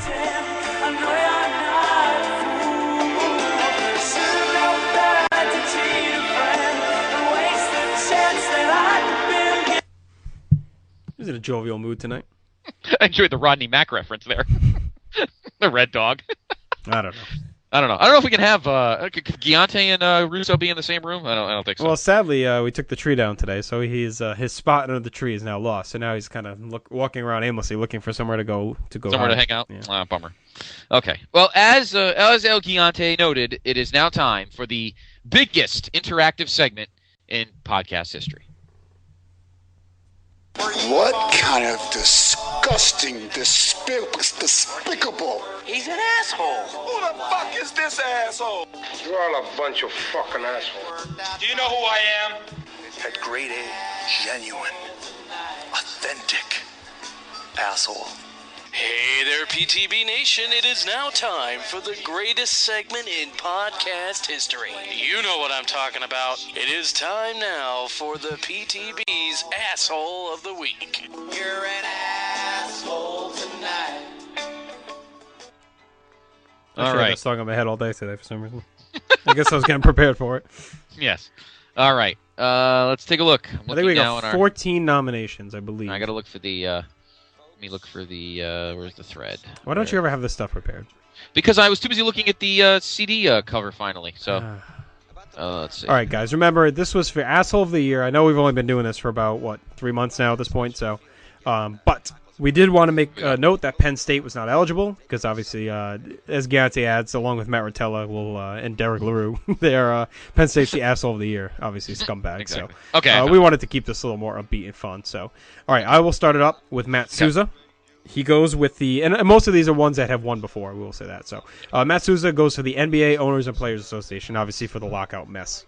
Right. Jason Greenhouse, the Pablo Picasso of PTB Nation, says, Matt Hardy, just hearing his name makes me want to kick him in the teeth. Agreed. I concur with that. If he too. can even feel his teeth.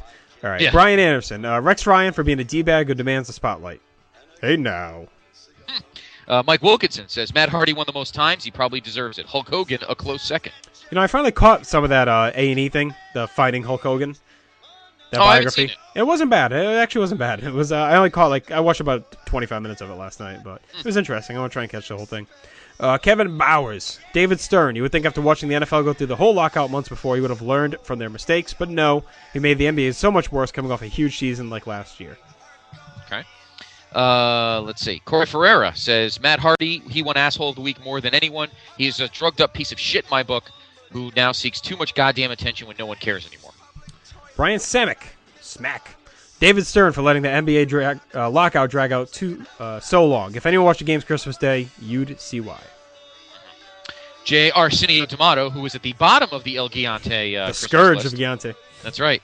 LeBron James, quote, all the people rooting on me to fail have to wake up tomorrow and have the same life with the personal problems they had today. Quote. A whole quote of the year. A-hole. A-hole quote of the year. Honorable mention to El Giante. If Ludwig Courtney Borger were Love alive... said that. A whole quote of the year. A-hole quote of the year, exactly. Honorable mention to El Giante. If Ludwig Borger were alive, he would teabag Giante with his bulbous finished balls and prove who the true power is. Look at this! Wow. The gauntlet being dropped. Firing out big time. Teabagging, huh? That's not very nice. And he just talked about hanging his balls out of his diaper. All right, I think him and D'Amato may be in cahoots. Yeah, okay, I did confirm. It was Courtney Love and Hole. I was questioning myself there. All right, yes, Steve Gross. Steve Gross. The whole Hardy clan, which includes Lita and the Hamburglar, a.k.a. the Hurricane, can't stand them all. Either they get arrested or go whining on the internet. Go away, fools. P.S. Your cunt is in the sink. And the whole Hardy's Omega crew, they're like this emo badass group of, in the 80s you had all the guys doing coke. In the 90s you had, all the alcoholics like Hall and those guys and all the guys from the 80s dropping dead. And then in this decade we have all the emo bitches that go whining on the internet and crying about girlfriends and everything else, and then they go smoke weed and burn their house down. So that is the new era of drug addicts. Yes. Rob Houston, Matt Hardy for obvious reasons. What was he, a 3 or 4 time winner or loser of Asshole of the Week? Yeah. We'd like to give Rob the benefit of the doubt and pretend he's channeling Rick Martel, but I know he just sucks at spelling. Matt Mars, I'll go with the consensus and say Hardy. I also think NFL's an asshole for giving ESPN a shitty deal. They pay over $1 billion a season for some of the shittiest matchups and no playoff games. I actually thought some of the Monday night games weren't too bad this year. In the end, on paper they look like crap. The games actually ended up being okay. Yeah, there were a few good ones, but I don't understand how the league gave the Jacksonville Jaguars 3 yeah, that didn't make games. much sense. I just didn't understand that. It has something to do with Alberto Lurio, I guess. Yeah, exactly. Austin Pfaff says, as a whole, I think Matt Hardy is the winner. He's guilty of too much that was publicized by others and even himself. He made Jeff's problems seem like child's play compared to his. Jay Hinchy, my final asshole of the week is Rex Ryan for once again opening his mouth and being a big, fat, sloppy pig. Steve Gross adds, late entry, Randy Orton allegedly failing another drug test. WWE saying he's injured now 6 months. Well, we talked about that earlier. So. Yeah, we'll take that out because it looks like at this point that was bullshit, probably. So I think it's obviously the Hardy. We'll go with the whole Hardy crew. NBA comes in a close second, so we'll give them the runner-up award. But the asshole of the year for Place to Be Nation has voted on you, Omega Crew. So hopefully Jason Greenhouse may whip up a little award for you. I like how we put him on the spot. Shannon Moore. We'll give Shannon Moore is probably the only one that doesn't have his head up his ass right now. No. He ended up being the most normal. So we'll give it to Hardy's, Lita, and Hamburglar. You guys are the assholes of the year. And, of course, the NBA and Players Association comes in close second. So there you go. There's your final asshole segment of the year of 2011. We'll be back to start a whole new year of nominations next week. Yes. Okay. Let's dive into some quick sports. Yeah. Do you want to do NBA right now? I mean, you talk briefly. Yeah, we're actually going along at a decent pace. So let's just a couple quick points and we'll move on to the picks. Well, we obviously know through the first 5 days of the season that the old teams are fucked. Yeah. The Lakers are, my man Corey Ferreira there and I have to maybe we'll have to take some Metamucil with our guys because fortunately they beat the Jazz last night. And the sad thing is the Lakers didn't play bad against the Bulls on Christmas. It was a great game. Derrick Rose just a hell of a great player and got the shot at the end. And then they lost Monday night to Sacramento, which kind of shocked me a little bit. Sacramento's going to be not bad this year, honestly. And I'll tell you who the team I'm keeping an eye out for that I like and is Indiana. That was the team I kind of wanted Brooks to go to, but they've been playing really well together. They won again tonight. They defeated Toronto. They got Paul George, who's very good. They picked up David West, very underrated pickup. They stole him from Boston. And speaking of Boston, lost again, 97-78 at New Orleans tonight. Oof. That is a tough loss. So they are 0-3 in quite the hole. So we'll see if they're able to climb out. They made a spirited comeback against Miami last night. But that is a team that is very thin and very old. They're going to be in trouble. They don't have much talent there, honestly, outside of the big three and Rondo. But and we'll see what Pierce does when he gets back. But I tell you something. I was mentioning it to people last year. I'm on the bandwagon with you. I'm a big fan of the Pacers. I love Hibbert, Hansbrough. I always like Danny Granger. There's a lot of good young raw talent on that team that just needs a little coaching and a little molding into chemistry. Now is O'Brien? Is he still that coach or no? He got fired, right? Who? Jim O'Brien. Jim O'Brien. You know what? That's a good question. Let's double check. I think I'm not sure. I mean, I know Bird is still running the ship, right? Yeah. Larry Legend, or as our man Bill Simmons calls him, the basketball Jesus, is still the GM and calling the shots. But let me see the roster. Do they have the coach on the page on ESPN? Let's see. Of course. Oh, Frank Vogel is the head coach of the. Oh, that's right. Okay. Frank Vogel is the head coach of the Pacers. But look at this lineup. You have Darren Collison, Paul George, Danny Granger, Tyler Hansbrough, Roy Hibbert, Dante Jones, A.J. Price from UConn, Lance Stevenson from Cincinnati, again, David West. A lot of good young raw talent in that roster. West was a good pickup for them because he's that veteran presence that can just come in. He's not going to gripe about points. He's just going to block shots, get rebounds, and lead the young guys. So that was a very big pickup for them, especially stealing him from the Celtics. And he pretty much came out in an interview and said that the Celtics were a sinking ship, so which isn't a surprise. So undefeated teams early on: Atlanta, Indiana, Miami's 3-0. The Knicks are 1-0. They're playing again tonight, and let's see if there's a score update on them. They are up early in Golden State, 16-13. Yeah. So Stephen Curry's not playing tonight. He's got a bad ankle. Okay. So the Warriors lose one of their studs, but David Lee, the former Knick, actually started off to a pretty good start. As is yes. His name just escaped me. Their big scorer. Oh my God, I just blanked out. I have to look it up again. Who's their big scorer? Well, anyway, Denver's smacking up Utah, so they're going to be 2-0.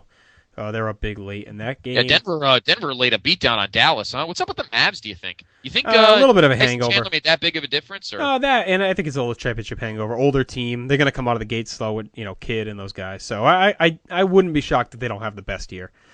Philly beating Phoenix by 30. Phoenix got waxed the other night too, right? Yes. Yeah, so they're another team that maybe is a little bit old, a little long in the tooth in some spots. So. Monte Ellis. That's what I was thinking of.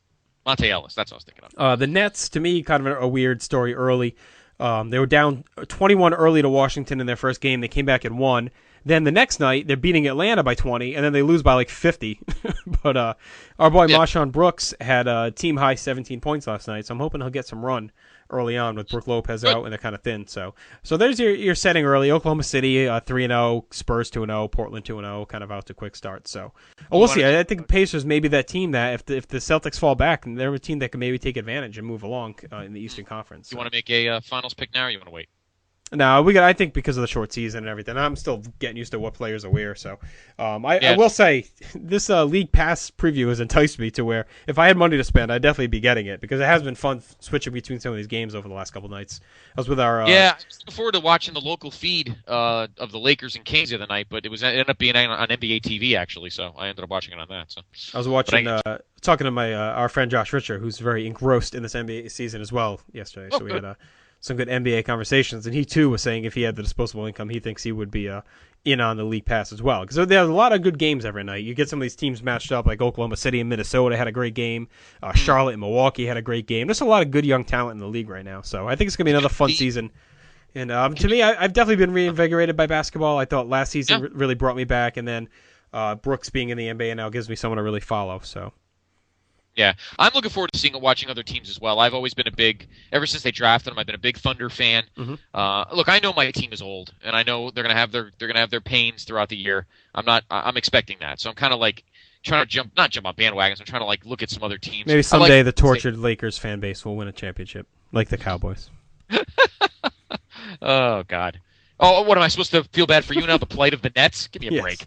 Us long-term Nets fans are very punished. Yeah, right.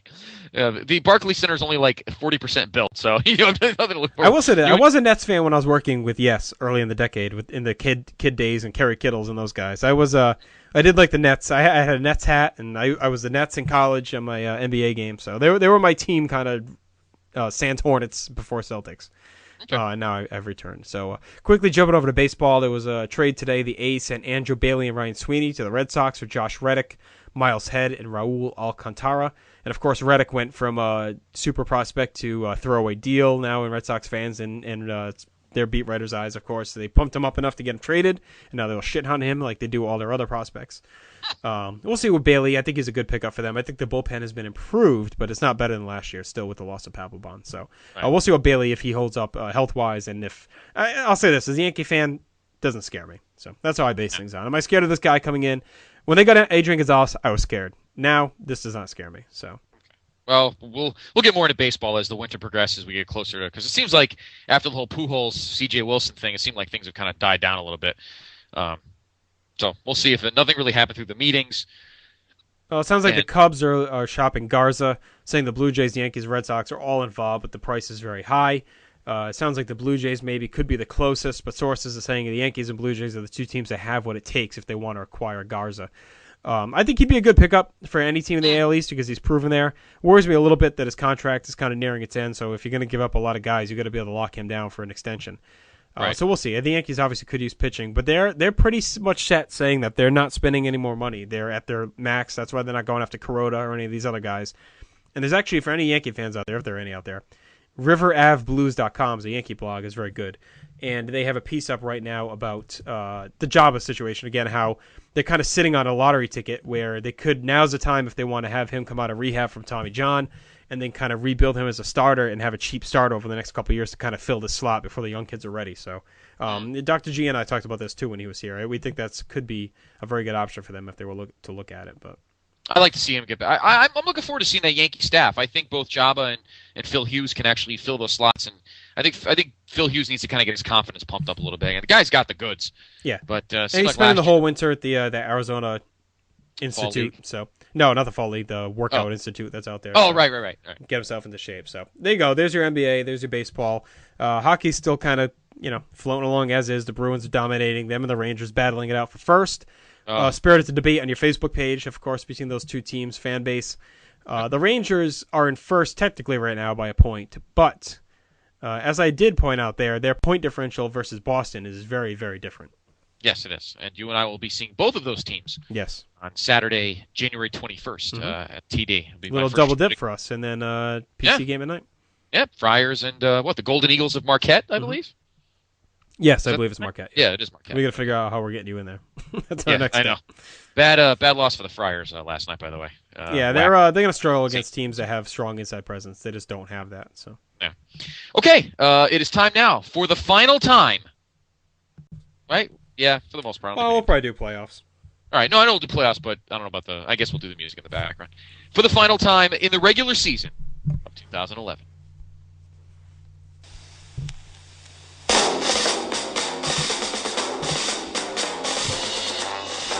All right. Do I have any chance with 1 week left? Hang on. I closed it by accident before. I was down 3 last week. And I know there were a couple of games, about 2 or 3 games you and I disagreed on. So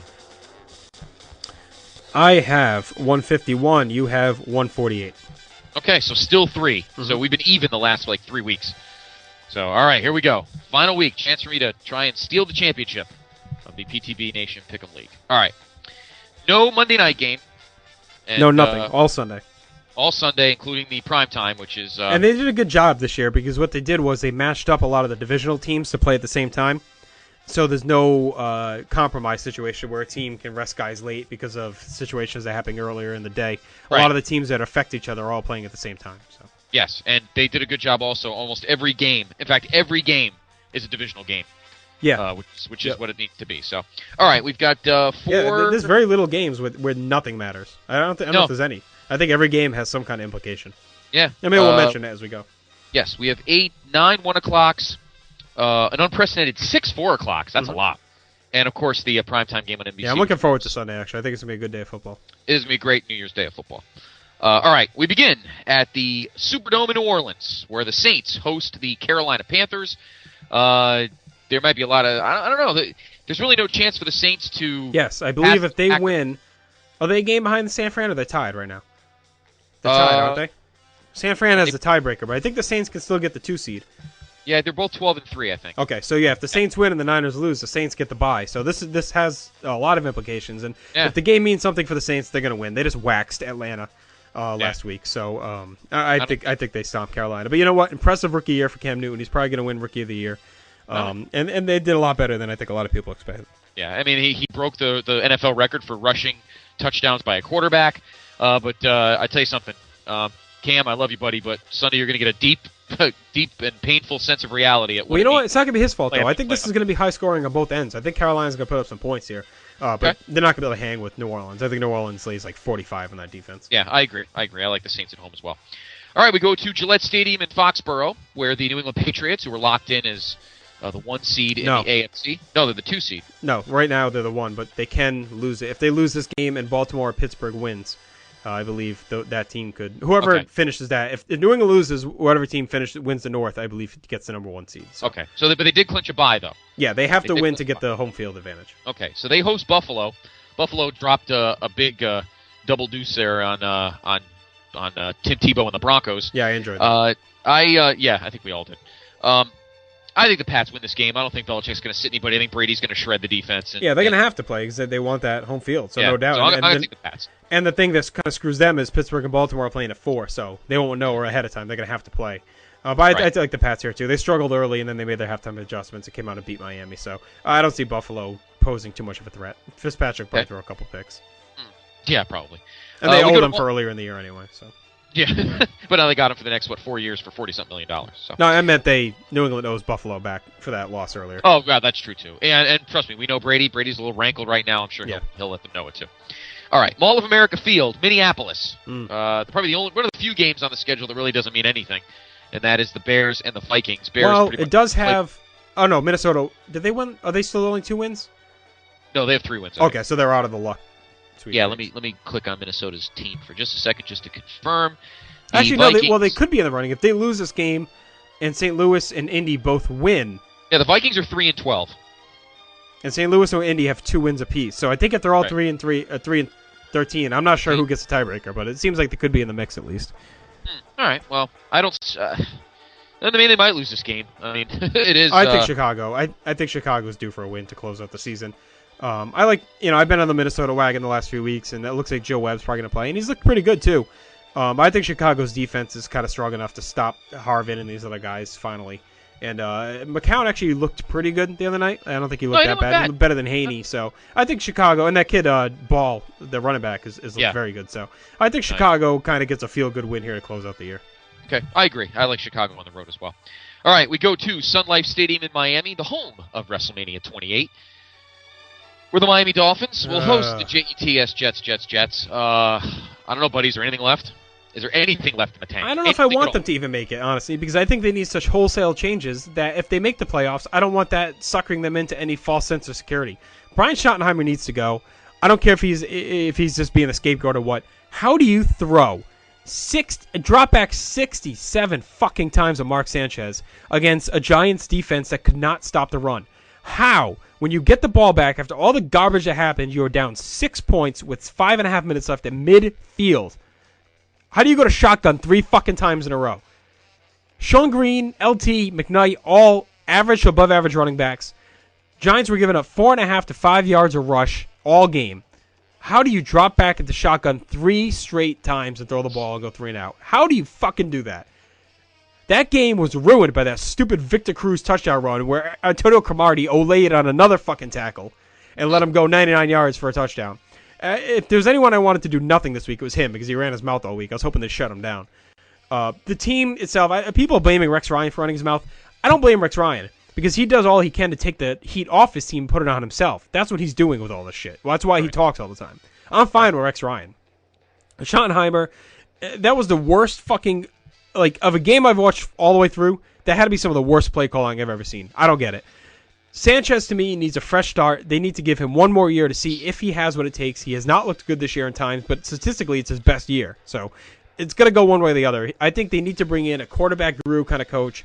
I want to see a North Turner come in here or Josh McDaniel, someone of that ilk. I've seen rumors that Bill Callahan could come up. There's actually an interesting article I posted on my Facebook page comparing Sanchez to Eli Manning through their first 3 years. And actually eerily similar, especially Eli's third year. And that's when Kevin Gilbride got fired. And they promoted the no, wait, is he the offensive coordinator now? He is now, yeah. Okay, I'm sorry. It's whoever the offensive coordinator got fired, and they promoted Gilbride off the offensive line. And they're saying it kind of remade Eli, the way they play the game, and turned around his career. They're wondering if the same could be for Sanchez, that they promoted Bill Callahan. So I think I like Sean Green. I'm not sure if he's the answer long term. But there's more glaring holes than replacing Sanchez at this point. They need offensive line help badly. They need bigger safeties. Jim Leonard is great, but he's not a lead safety. And Eric Smith is a fucking disaster. So they got a lot of work to do. I'm going to pick them to beat Miami here because in this fuck season they'll probably end up backing in somehow. They need Cincy, Tennessee to lose, and either Oakland or Denver, and they need to win to get in. It wouldn't shock me if they get blown out by Miami either. I don't know what to expect at this point. So, part of me wants them to lose so they'll revamp things. Part of me wants them to win so they can make the playoffs and shut some people up. But I'll watch the game and be disgusted either way. So there you go. Okay. There you go. And you know what? The two teams that we said at the beginning of the year needed to win their games were Atlanta and the Jets. We said they needed to beat New Orleans, sweep New Orleans, and sweep New England, and they didn't do either. Neither team. They both fucking choked and got swept, both. Yep. And Baltimore is the one team that we said as well, and they stepped up and did it. So there's a difference right there. Yep, exactly. I like the Jets. I think you'll win the game anyway, but we'll see what happens after that. We'll see. Matt Moore will probably go for 400. The Edward Jones Dome in St. Louis, where the Rams, who suddenly are in the Andrew Luck sweepstakes. Oh, they're in a very good spot for the Andrew Luck sweepstakes. Yeah, taking on the 49ers. Is there a more unheralded, unappreciated player in this entire league than Patrick Willis? No, and he's been out. And their defense is motored along, but no, he's excellent. And their whole defense is excellent. They got 8 Pro Bowl players, I think, 8 or 9, something like that.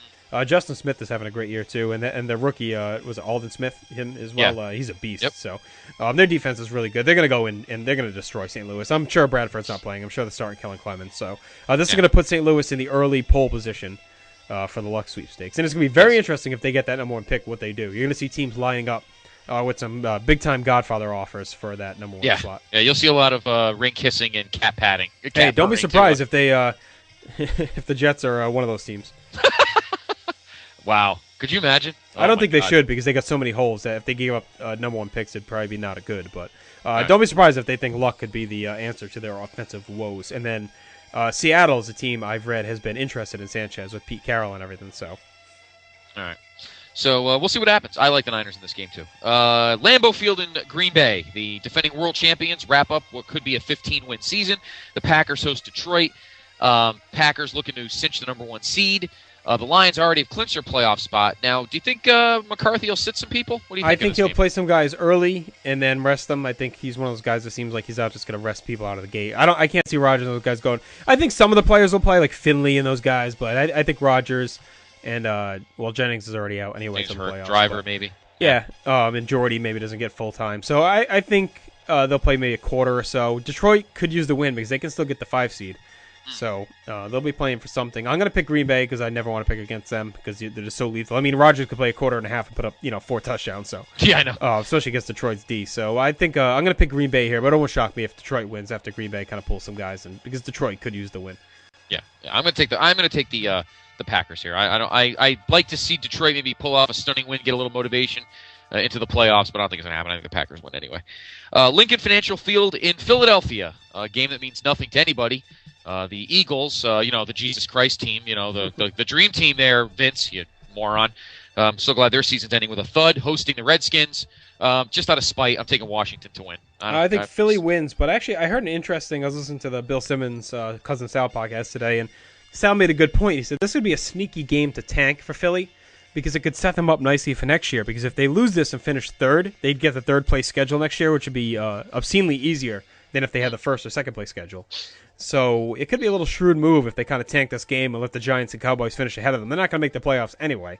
So maybe you rest Vic, you play Vince Young, and you eat the loss, and no one would really probably notice, honestly. And then you just kind of take that easier schedule next year to set yourselves up. So I agree, but weren't you the one that said on this show that you don't think teams tank games? Oh, I don't. I'm just saying it'd be a sneaky move, and okay. It may be a smart move. I don't think they will. I said that teams don't tank seasons. I could see them resting guys like Vic. He's not going anywhere. I could see them resting guys, and Andy Reid's not going anywhere. That's a very secure franchise. I'm talking about teams tanking the season for draft picks because those guys are all going to get shit canned if they go 0-16. Like the Celtics did 5 years ago. Yeah, it's like unless you have a very secure situation, that works. And this, none of these guys are going to get released if they lose this game to Washington. This is going to be chalked up to a disappointing season. So right. I'm just saying they could be sneaky and do it. Okay. I'm still going to pick them, though, because I think they looked good the last couple weeks.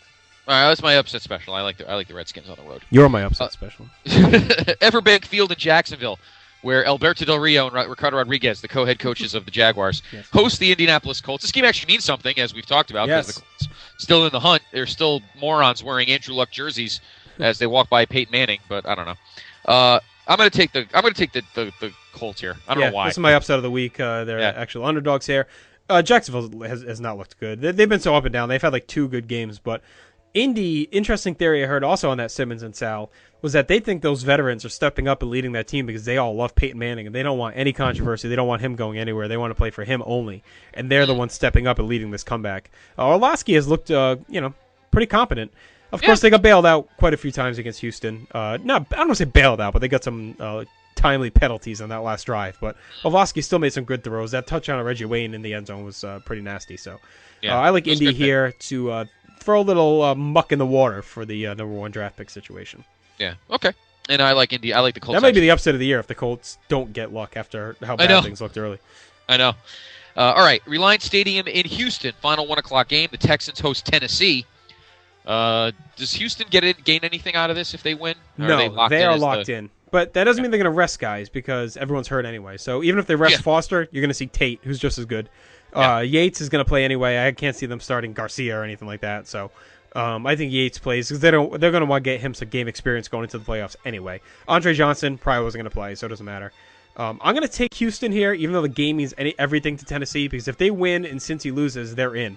So, and if the Jets lose, I think. I don't know if the Jets matter to Tennessee. I forget.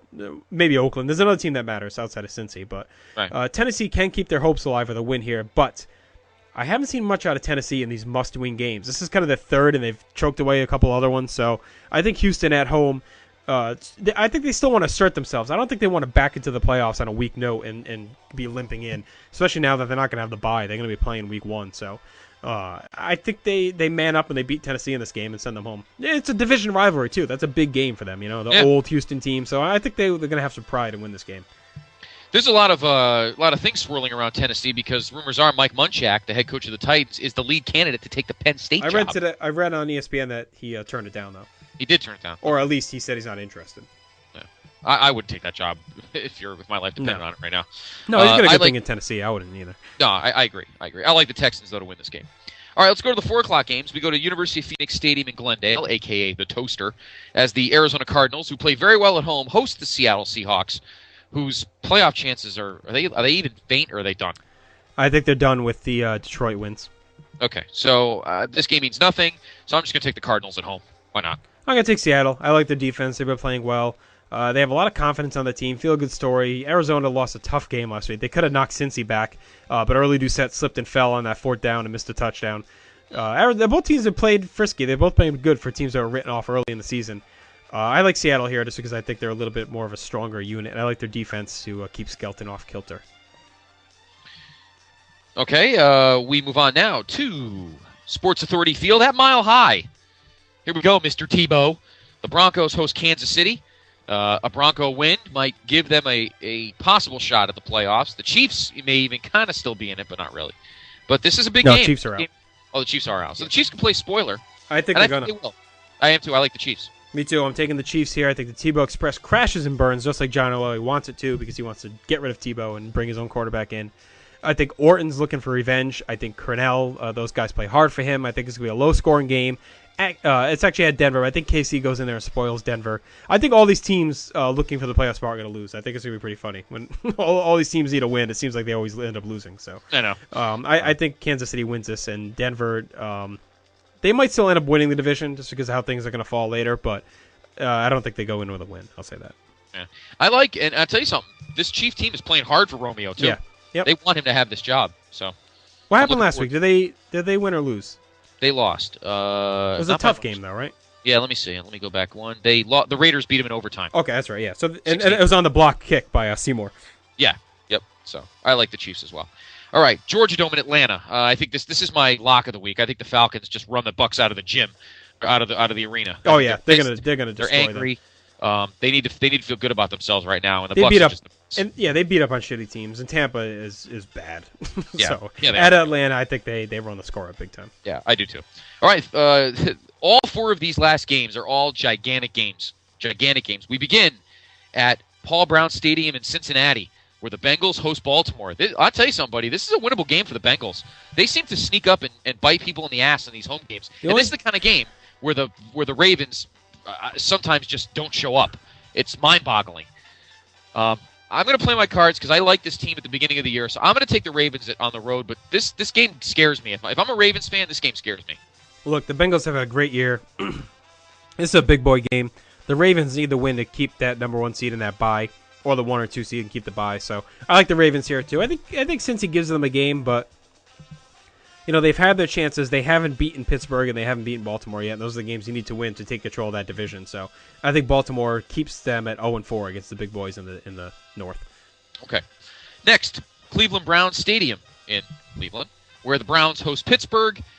This game going on simultaneously with the Ravens game, but I think Pittsburgh wins anyway, and I think they'll finish tied, and the Ravens will win the division on the tiebreaker. So Funny thing is that Cleveland's actually favored in this game, which is surprising. But I'm guessing Roethlisberger's not playing, and we might not even see Mike Wallace or any of those other guys. And you wonder if they're going to rest some guys and just say, fuck the bye, we'll just rest guys now. But I think they win this game as well. I don't think it'll be high scoring, but I think they'll beat Cleveland. Okay. All right, to Alameda County Coliseum in Oakland, where the Raiders, still in the hunt, host the San Diego Chargers. This is a weird team to figure out. Yeah. Some weeks they're gritty and look good. Other weeks they look awful. And heading into last week, they had a shot at the division still, and then they go lay an egg in Detroit. Yeah. Norv is done. That's not a surprise. Yeah, Norv is done, and I know you've already got the entrance interview and the application. Well, the other thing we saw too, and I was telling you about, is I saw a rumor that AJ Smith, the longtime GM there, may be out, and that St. Louis is looking to bring him and Gruden in, and that Gruden's already given his resignation letter to ESPN saying he's not coming back next year for Monday Night Football, and that him and AJ Smith are going to end up as a package in St. Louis. So it'll be interesting to see what happens. And that Spagnuolo is going to go to Philly as the defensive coordinator. That's the rumor there too. I'd fucking hate that. Oh no. I'd rather him go back to the Giants. I don't want that Eagle defense to be good at all. I want them to go somewhere else. I would not like that at all. But you know what? I'm going to take the Raiders here. I'm done with San Diego. I'm tired of them getting everybody's hopes up and then laying a fart bomb. I'm taking the Raiders on the road at home. I like them. I'm going to take San Diego because when you expect them to do one thing, they do the other.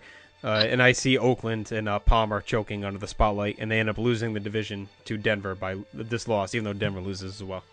Okay. All right. Finally. The final game of the regular season, and we all knew when we talked about this 5 weeks ago, it was probably going to happen. MetLife Stadium, the Snoopy Bowl in the Meadowlands, in the swamp, for the NFC East Championship and the last spot in the playoffs, the Dallas Cowboys and the New York Giants. I am putting all of my chips on the table for Tony. This one's for Tony. Tony, go out there and get it done. I know you can do it. Banged up. I'm taking the Cowboys. They're going to win the game. Because I'll tell you something right now. Rob Ryan learned his lesson a month ago, that fat bastard. Do not blitz. Stay back. Let Eli have all the time in the world, because if you're playing back, these guys are going to be double covered. They're going to drop pass. All of a sudden, the Giant receivers can't catch anything. And if you get these guys skittish, double coverage, you throw some different packages out there, you're going to get him confused. Maybe you'll get a lucky sack, but don't blitz. Every time they blitzed, guys were tentative, guys were hesitant, and then guys were wide open, and Hakeem Nicks was catching passes with his guy 5 yards behind him. The Cowboy defense just has to play within themselves, stick to the front seven, have the linebackers cover the middle zone, and take care of the short passing routes. And that's how they're going to win the game. And I think Tony shreds the Giant defense. He did it 3 weeks ago. He's going to do it again. Cowboys are winning the NFC East. Lock, stock, and barrel right there. I've been riding your Cowboys all year. I'm going to stick with them here. I'm going to say that they go ahead and get this done. I think they go into New York. The Giants may have won that game, but they didn't look dominant. They got that one big break, the 99-yard run, and then the Jets' offensive incompetence kept them in the game, and they could have buried them early, and they should have buried them early, but they didn't. So I like Dallas here to win this and go into the playoffs as most likely the 4th seed. Yeah, I mean, the front line is playing great. DeMarcus Ware, still a shot to win the sack title. Spencer's playing great. Ratliff's playing great. The front line is getting the job done. Lee is going to be back. He's going to be all over that. They just got to stay within themselves, and Rob Ryan's got to just ease off the blitz, because every time he does, safeties blitz, corners blitz, they don't know what to do. They don't know where to go, and guys are left wide open. So just stay back, and focus on keeping receivers bunched up, jam them off the line, and don't give Eli open passing routes. Just confuse them, make them run the ball, and get everything. I'm not worried about the offense. They're going to get the job done. We're going to get points on Sunday night. And I think Tony's hand is fine. I'm sorry about your team. I'm sorry about your team on Sunday. I know you're a fantasy team, but I think sitting him was the right thing. Sitting him was the right thing to do, and that was that. So I'm sure you're talking to everyone else who had Romo. I'm not sure what you're discussing with me, but anyway. Yeah. All right, so there you go. There are your NFL predictions for Week 17, the final week, and of course we will do full playoff previews on our future headlines shows. So with that, we're gonna go ahead and start wrapping things up. Another fun week. It was good to be back in the saddle after our little extended vacation. Of course, that vacation will continue a little bit this week as well, sadly. For you guys, we had hopefully planned to maybe be able to do In Your House 1 this week, but I just don't think it's going to happen. Both of us just have a lot going on with this holiday weekend and vacations and everything. So next week, we're going to return to our full schedule. We will be back with the headlines on Wednesday. Or actually, no, Tuesday next week, special week. Yes. Of course, I have the late night PC Syracuse game Wednesday, so we're going to do things Tuesday night for you, and then Friday we'll record In Your House 1 to be posted next weekend on Sunday. So, with that said, Scott, you got anything else before we wrap up? Nope, it's been a great 2011. Thanks to PTB Nation. Yes, we hope to have an even better 2012. Yeah, that's it. So, thank you as always. Yes, have a great, safe, happy, healthy New Year. Yes. For my PIC, Scotty C, I am Justin Rosero. We will talk to you in 2012. Peace. On top, Benjamins under the rest of them. Advancing from duplex to mansion, stashing keys, IUGs overseas. VCRs in my beats, game elevates, money I make into stocks and real estate, bitch. Jet skiing in the Caribbean, white sand, discussing plans with my man. Dark blue land, smoke tint, chrome rims in the system that leave my rear views trembling. What you gonna do when Papa catch your attitude? Drop to your knees and show gratitude. Kiss my ring, it's a Frank White thing. I stay potent. Bitches devoted, take my dick and deep throat. Eternal sunshine in this elevated world of mine. Looking through this hourglass of time, trying to find my